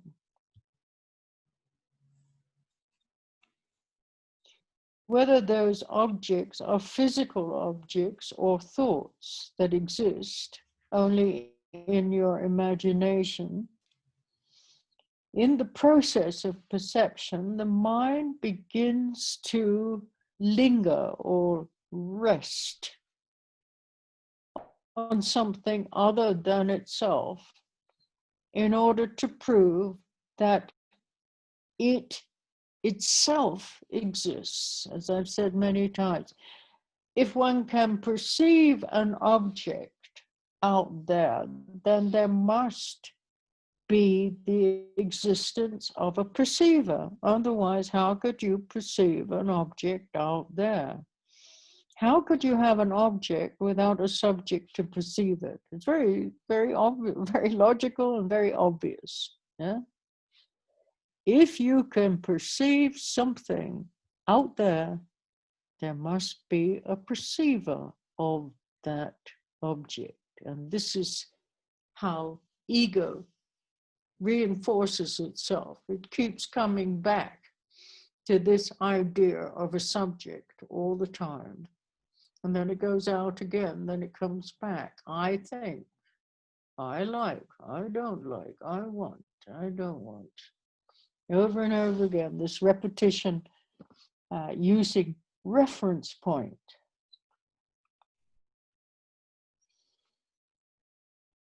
So when the mind begins to rest on something other than itself, this is in order to prove that it itself exists without any incorrect belief. Since the opposite approach of seeing that it exists and thereby proving that the other exists did not work. So the mind somewhat hypocritically develops this mental trick to confirm its own existence. It makes a solid world out there appear to exist so that the perceiver can feel solid and self-existent.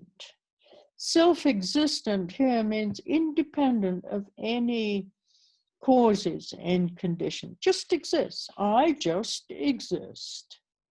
I just exist, therefore other just exists, independent of any causes and conditions. So mind is not only the process of dualistic perception and this constant ego confirmation, it also includes emotions, or what is termed mental highlights. So dualistic mind cannot exist without emotions. Daydreaming and discursive thinking alone are not enough. So out of boredom, we create waves of emotions which go up and down: passion, aggression, ignorance, pride, and all kinds of other emotions begin to be created as a deliberate process. Emotions are regarded as the center or the heart, the intellect, and other sense perceptions are regarded as the fringe. Emotions are the hot spots. They are personal and real rather than accurate. Emotions are not accurate. This is totally a fantasy world. They are total experience, but they are not precise. So this process begins as a game to try and prove to yourself that you do exist. But eventually the game becomes a hassle. A hassle, problematic. The more you play, the more you have to challenge yourself. It's as if you were a hunter trying to practice your accuracy by seeing if you can shoot all the 4 legs of a deer. But the deer runs away so fast that you end up rushing after it and shooting the deer through the heart. Yeah, it's a kind of challenging. It's a way you're challenging yourself unnecessarily, and you feel defeated. So likewise, the emotions are not a requirement for survival, but a game we've developed. And this game has gone sour. It's not sweet anymore. It's now sour. Like the deer hunter, we begin to get terribly frustrated, and then we feel absolutely hopeless, helpless. Okay, Carmen.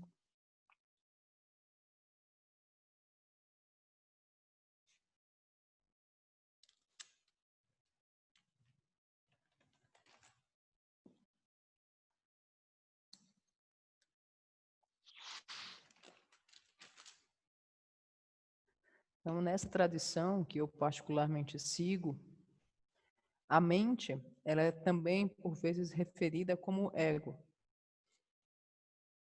E o ego, ele só sobrevive com pontos de referência.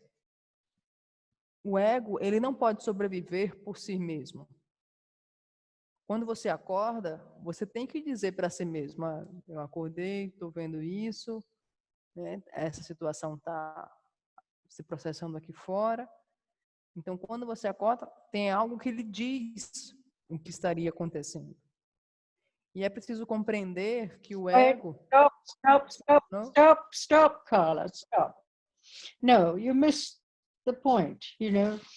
The idea of when we get up in the morning, how do we know that it's morning? Yeah, reference points. We look outside, it's getting light. That tells us it's morning. It's a reference point. Otherwise, we wouldn't know it was morning. Okay.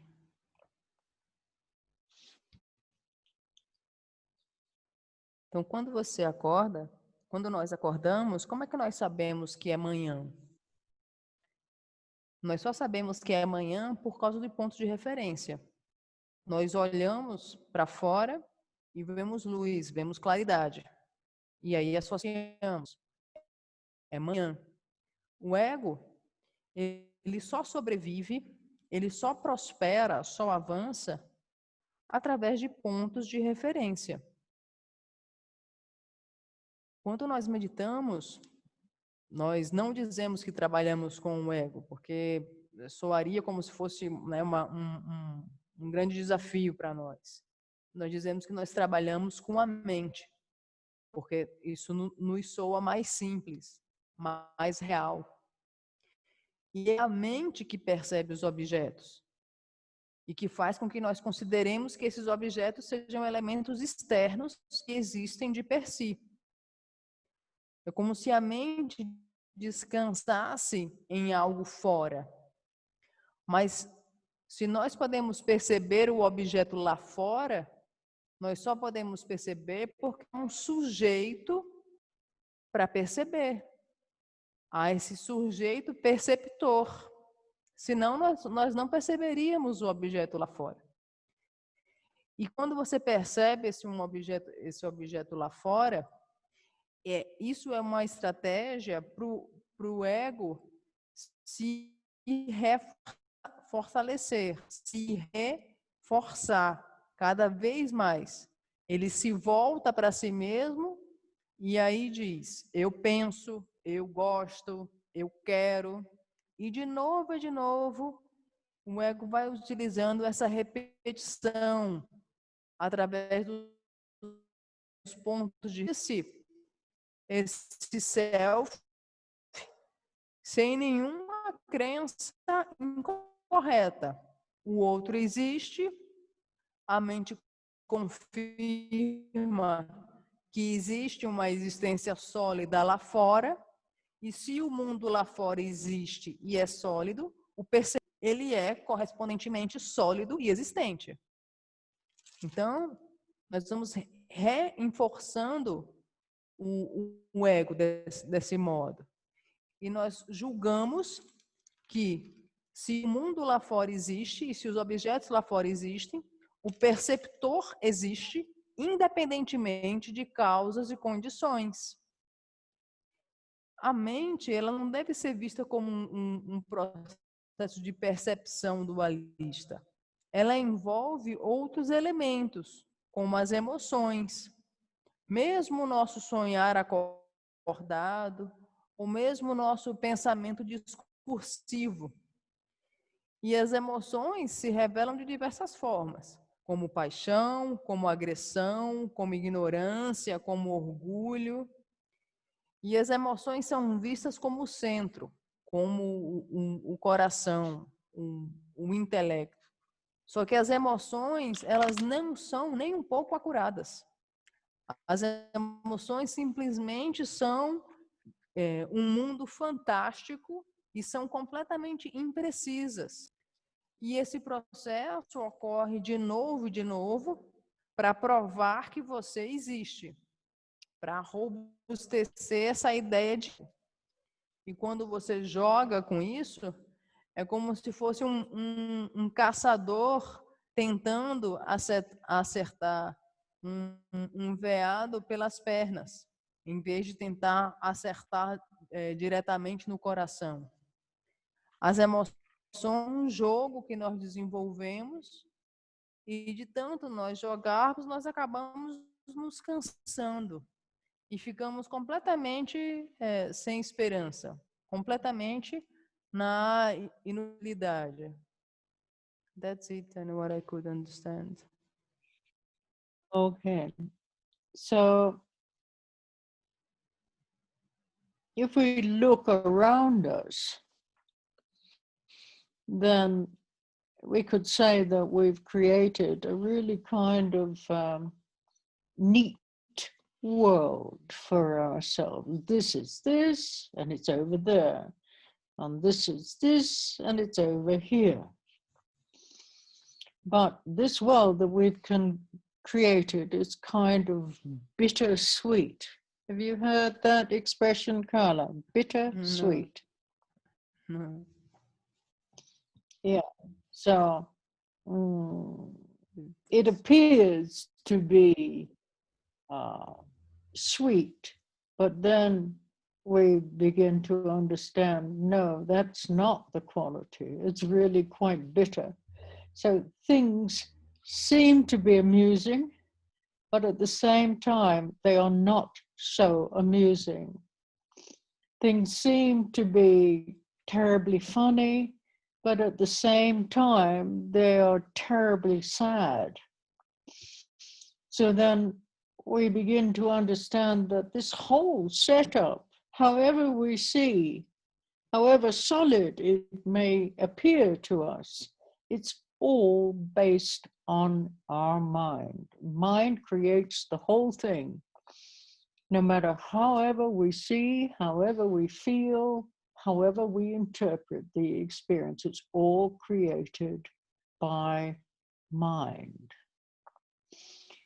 You might complain, I hear many people complain about the presidency, whether it's the presidency in America or whether it's the presidency here in Brazil, or the economy or the rate of exchange.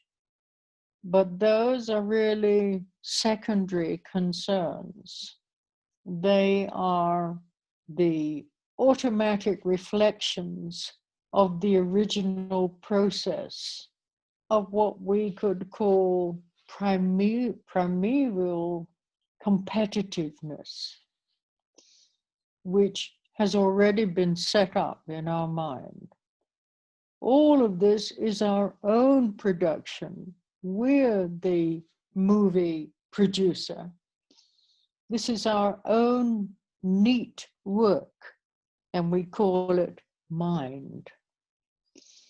So when we feel hassled, when we feel bothered by something, and we cannot sit and meditate, then we tend to blame this inability to meditate on something, on this or on that. We get frustrated and we feel completely terrible and sorry for ourselves, or we look for alternatives like going to the movies or buying an ice cream. But as far as the world of mind is concerned, somehow life is not as simple as that. Okay, Connor.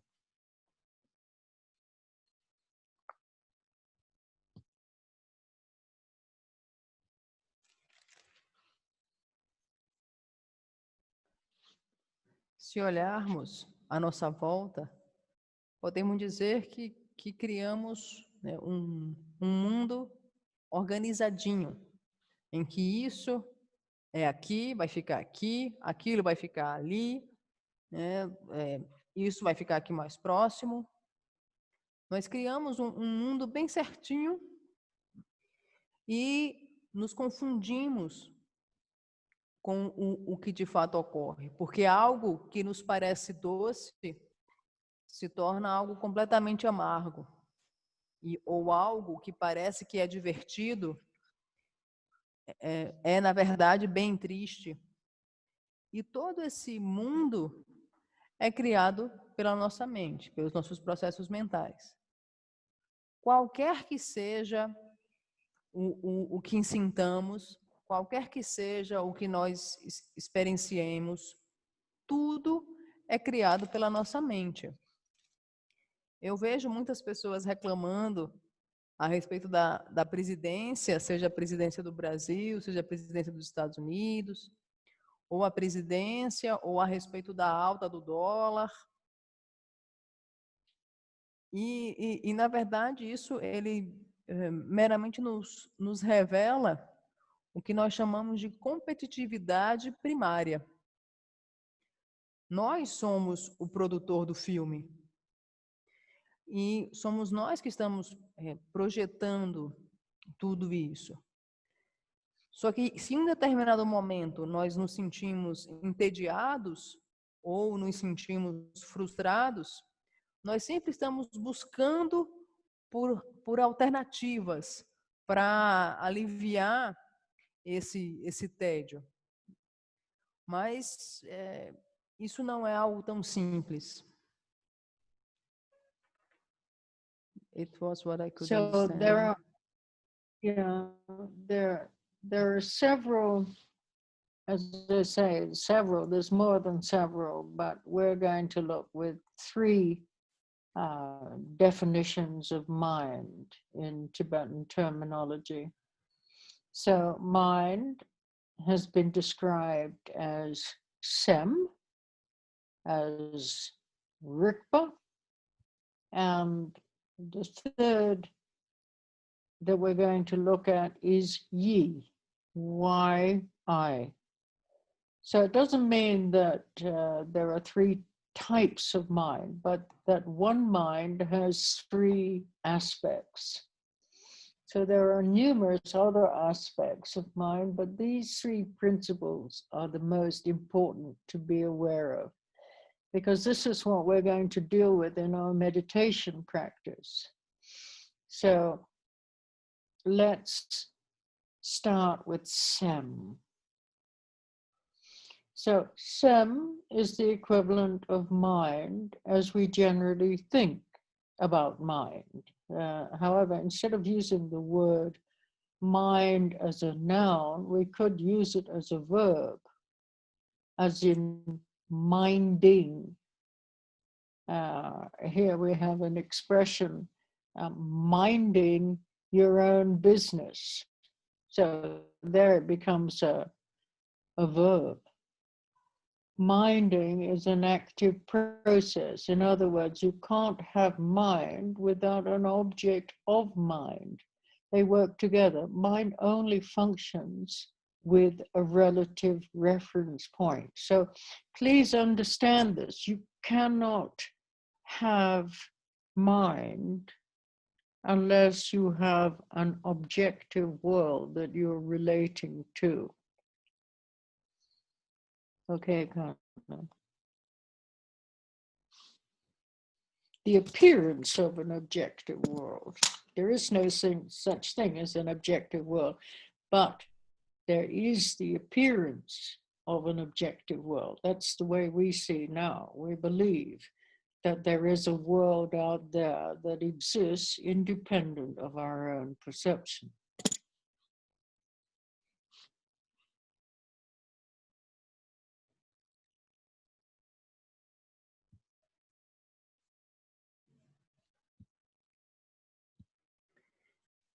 Há inúmeras definições do termo mente, mas vamos nos concentrar, né, em como ela foi descrita pelos tibetanos e em especial em 3 aspectos principais, com os termos sen, com o termo rigpa e com o termo i. Uma mente tem 3 aspectos principais. Não significa que são 3 mentes diferentes, mas sim que são 3 aspectos principais da mente. E esses aspectos são os mais importantes para que nós possamos estar conscientes deles, porque eles são aqueles com os quais nós lidamos na nossa prática. Então, quando nós vemos o termo mente, em geral, nós concebemos como um substantivo. Só que ele pode ser visto como um verbo. Como em inglês, né, existe o termo minding your own business. O pensar a respeito do seu próprio negócio. E a mente, ela não pode funcionar sem os pontos de referência. Você não pode ter a mente em funcionamento a não ser que tenha a aparência do mundo dos objetos. Não há mundo dos objetos em si, mas há sim a aparência do mundo dos objetos. O que ocorre é que nós acreditamos que existe o mundo dos objetos lá fora, independente da nossa percepção. That's it, Tani. Yes, we're now looking. So, sem is our dualistic perception. Must have an object in order for sem to function.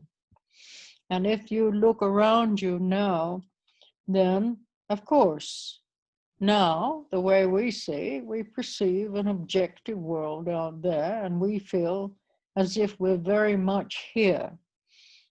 I'm here, and then there's everything else other than me. Yeah? So that's how we're constantly relating, coming back to this idea of I. Now, the second aspect of mind is what we call rikpa. And rikpa literally means intelligence or brightness. So if somebody has rikpa, or what we call rikpa trungpo, that means he or she has a clever or sharp mind. Rikpa is a kind of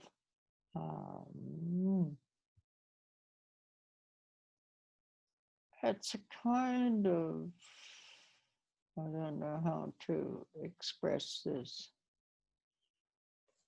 It's an extension that comes from the basic mind or sem. It's almost like a lawyer's mentality. You do not have to be a lawyer as such, but if a problem is presented to you from one point of view, you look at it from different angles. So you approach it on one hand, or on the other hand, you're looking from that angle and from this angle. You analyze it and you look at it from inside out and outside in. So you don't just have this limited vision of seeing one way, but you see numerous possibilities. So Rigpa is the research worker, so to speak, in the administration of mind. Rigpa oversees sem and yi. And then it tries to find out all the possibility of where things could go wrong and where things could be put right. It is like a research worker, and that all it has, although it has some insight into such processes, it doesn't have enough energy or power to communicate with the outside or the inside. It just reviews the whole process. So Rigpa doesn't have the actual power to execute foreign relationships, but it's more like an advisor to the State Department. It's it's an advisor, an intelligent advisor that's telling you what's going on. So Rigpa has the ability to see how things work, how things function. It is a kind of judgment, but in order to judge something, you don't have to have energy particularly, you just judge. Energy comes after you judge. So Rigpa is not energy, but intelligence. So having been advised by this kind of judgmental state of being, or Rigpa, you then take a step. You have viewed the merchandise already. Then you decide to make a move and buy it or not buy it. It's very hard to describe the function of Rigpa, how it works. But anyway, this is just a small taste of Rigpa. So at this point, Rigpa is on the level of what we might call a first glimpse. It is primitive Rigpa. Bread and butter Rigpa. That's a real English expression. You know, this is we would say this is your bread and butter, which means this is your real basics. You're getting down to real basics now, bread and butter. But you know, in Brazil, it's not so much bread and butter. What would bread and butter be in Brazil? Beans and feijão? Arroz com What would feijão. that be? Arroz com feijão. Yes. Yes. Bread and butter would be arroz and feijão, rice and beans, yeah. So that's the real basics. You can't get any more basic than that. So this is what we're talking about now. We're talking about the basics, the first glimpse. There are many different levels of Rigpa and all kinds of definitions for Rigpa, from logical insight to the level of discriminating awareness, wisdom, up to the ultimate crazy wisdom level. So if you make a big deal about all these levels of Rigpa, the whole thing becomes very confusing at this point. So we're talking about the first level of Rigpa we come across as we relate with ourselves in terms of meditation practice. We see that there's a kind of intelligence that acts as a spokesperson for us and the rest of the world in a very simple way. So this is kind of a glimpse of our own basic intelligence. We haven't really gone very far yet. We haven't really established this kind of way of seeing. So it's a glimpse. Rigpa. As we go on, then we'll go more and more deeply into this. But at the moment, we just won't understand unless we've done a lot of practice.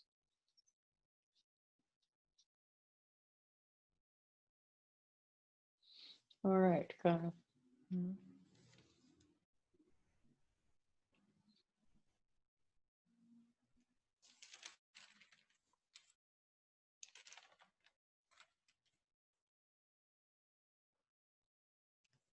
sem a nossa percepção dualista, sem é a nossa percepção dualista.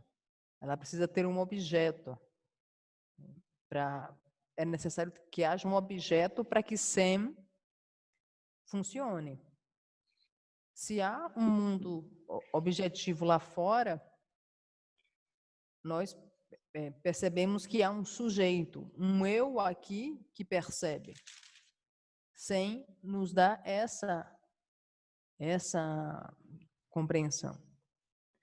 Por sua vez, Rigpa é concebido como inteligência, como brilhantismo, a mente afiada, astuta. Rigpa é a extensão que vem da mente básica ou sem. É como se houvesse, como se Rigpa tivesse a mentalidade de um advogado. Rigpa é capaz de analisar de todos os ângulos, de dentro para fora, de fora para dentro, sempre como se fosse um grande administrador da mente. Rigpa vê Sem e vê todas as possibilidades do que está errado e de como corrigir. Só que Rigpa não tem o poder de comunicar com o que há dentro e com o que há fora. Ele se concebe como um conselheiro inteligente que ele diz o que ocorre e como as coisas podem funcionar. Rigpa, ele tem poder para julgar algo, só que Rigpa não tem a energia especial. Rigpa é um estado de ser de julgamento. Você decide se vai fazer o movimento ou não. E o que eu estou apresentando para vocês é apenas um saborear do que é Rigpa. Rigpa tem uma série de outros detalhes. E Rigpa é concebida também como a permeativa Rigpa. E Rigpa é concebido como arroz com feijão. Ela é o básico. E você não pode ir adiante sem Rigpa. É o primeiro lampejo. E Rigpa pode ser concebida como um insight lógico ou como sabedoria discriminativa. O que eu estou apresentando para vocês é um primeiro nível de Rigpa, que diz respeito a nós nos relacionarmos com nós mesmos como praticantes de meditação e percebermos o que aconselha. Wait, stop. Carla, stop. You've missed something. So what I'm talking about here, you have already translated. We've talked about logical insight that goes to the level of discriminating awareness, wisdom, up to ultimate crazy wisdom level. You missed that out. It goes up to the ultimate crazy wisdom level. So, we can't understand crazy wisdom. We're just so full of judgment now. We see something that's unconventional, we're immediately criticizing it as being bad because it doesn't fit into our habitual patterns of having things the way we're familiar with them. So the crazy wisdom teachers are really difficult for us to deal with. Immediately we have the tendency to judge them as being something bad because they look a bit strange or they do things in an unconventional way. So, but this kind of wisdom that is Rigpa can express itself in this crazy wisdom level. So if you make a big deal about all these different levels of wisdom, then the whole thing can become very confusing to us. So we're just trying to keep it simple in terms of our meditation practice. Ok, Kana. Ok. Então, estamos fazendo um acréscimo. Então, Rigpa passa de um insight lógico, atinge um estado de desperto discriminativa e vai até um nível mais alto de sabedoria translocada. Essa crazy wisdom level, né? Essa sabedoria, o nível de sabedoria louca, sabedoria translocada. Só que o que acontece é que nós temos a tendência de julgar as coisas quando nós vemos os nomes que é dado. Em especial quando nós nos cruzamos com professores que têm essa sabedoria translocada, essa sabedoria louca. Quando esses professores se manifestam, nós temos a tendência de os julgarmos, de dizermos que eles são muito ruins porque eles não têm um modo convencional. Eles atuam de um modo não convencional, de um modo translocado que revela esse nível de sabedoria translocada. E se você acha, né, que essas concepções a respeito de Rigpa são uma grande coisa, tudo vai ficar muito confuso. Então, nós estamos tratando desse primeiro nível de Rigpa, para nos auxiliar na nossa meditação. E à medida que nós vamos avançando, nós vamos nos aprofundando. Só que esse avanço só é possível se nós nos dedicarmos para a prática. That's it, Tanya. Okay, now let's talk about the third aspect of the mind called yi. And the third aspect of mind is called yi, in English, yi. Traditionally, yi is known as the sixth consciousness or mental consciousness. So we have the five sense consciousnesses of sight, sound, smell, taste, hearing, and touch. And then we have the sixth, which is mind or yi. And yi is mental sensitivity, and it's largely connected with the heart.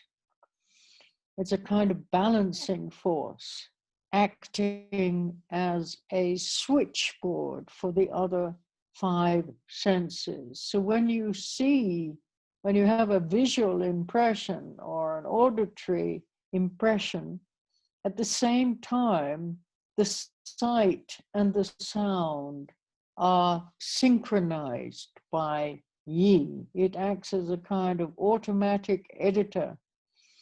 Because of yi, you can smell, see, hear, feel, and taste what appears to be at the same time, but it's not. It's really, it's a very incredible speed of momentary consciousness.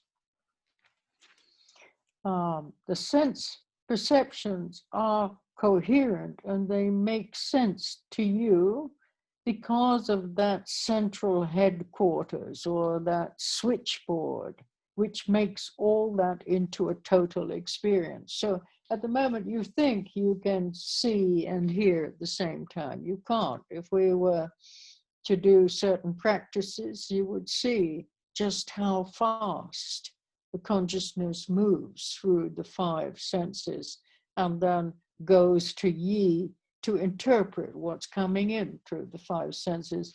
So yi is not as intelligent at manipulation as sem. So in relationship with the world, sem is more political whereas yi is more domestic. Yi is just trying to coordinate this and that so that information filters through constantly, and you have no problem of miscommunication. So one's basic intelligence is based on sem. Sem maintains the reference point of the split between the subject and the object, while at the same time trying to hold them together. So as we continue studying, and if I ever publish my book, Cost of Illusion, then I go into much more detail as to how this all works together.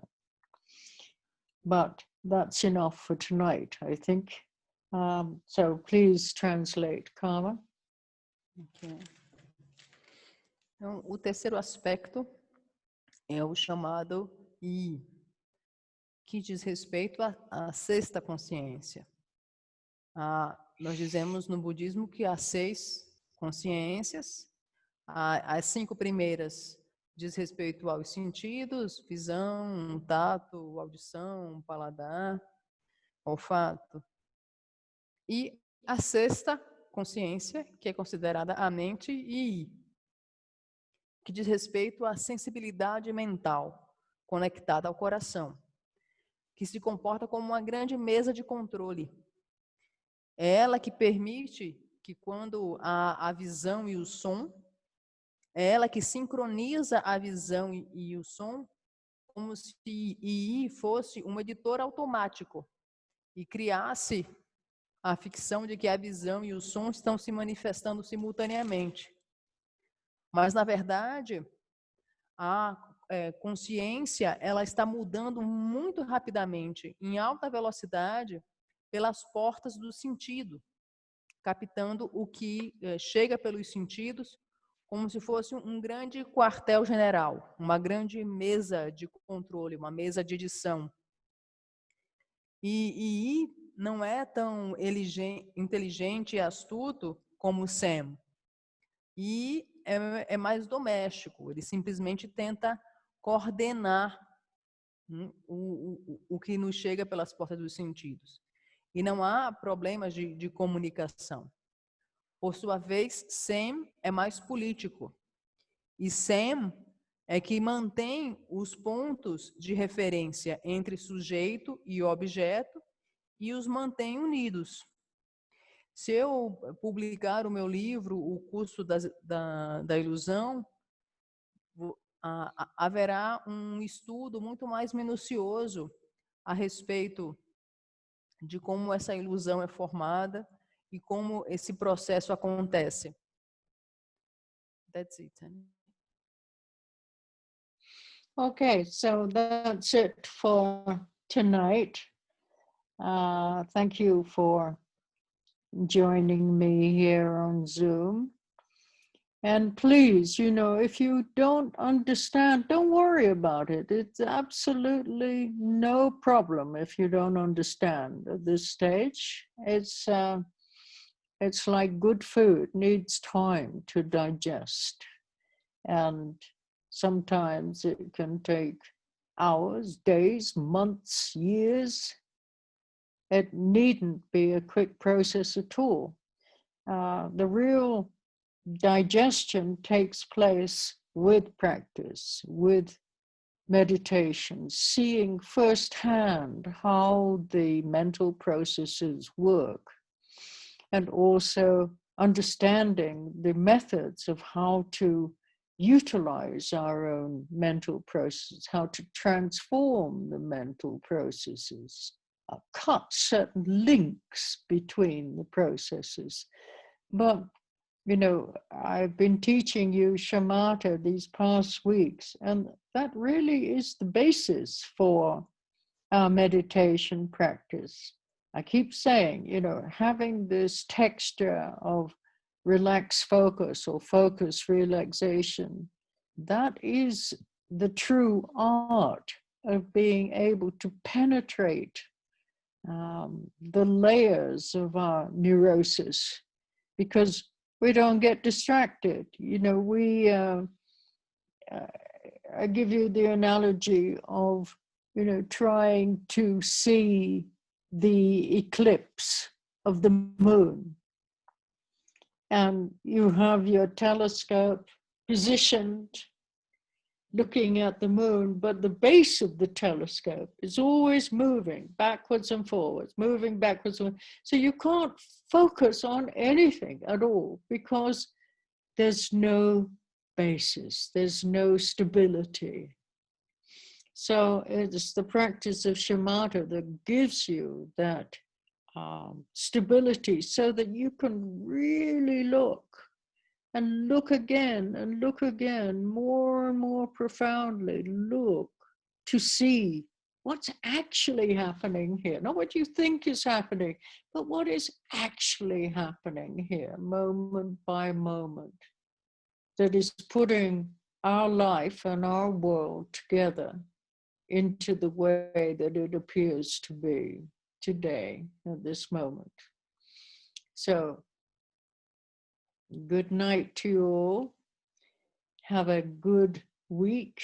And amazing, we haven't had any breaks in the signal. I can't believe it. It's the first time that I can actually talk to you for 3 hours without any breakage tonight.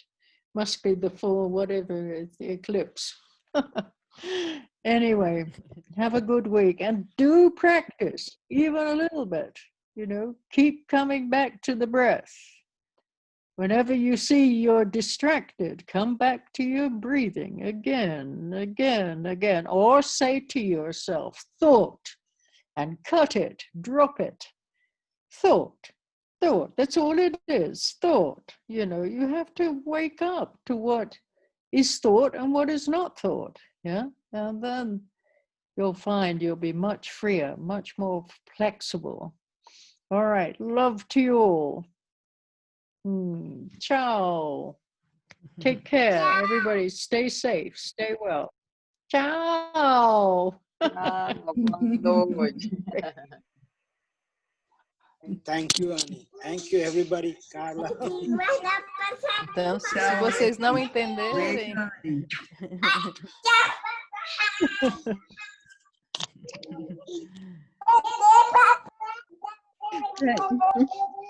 Thank you, Carla.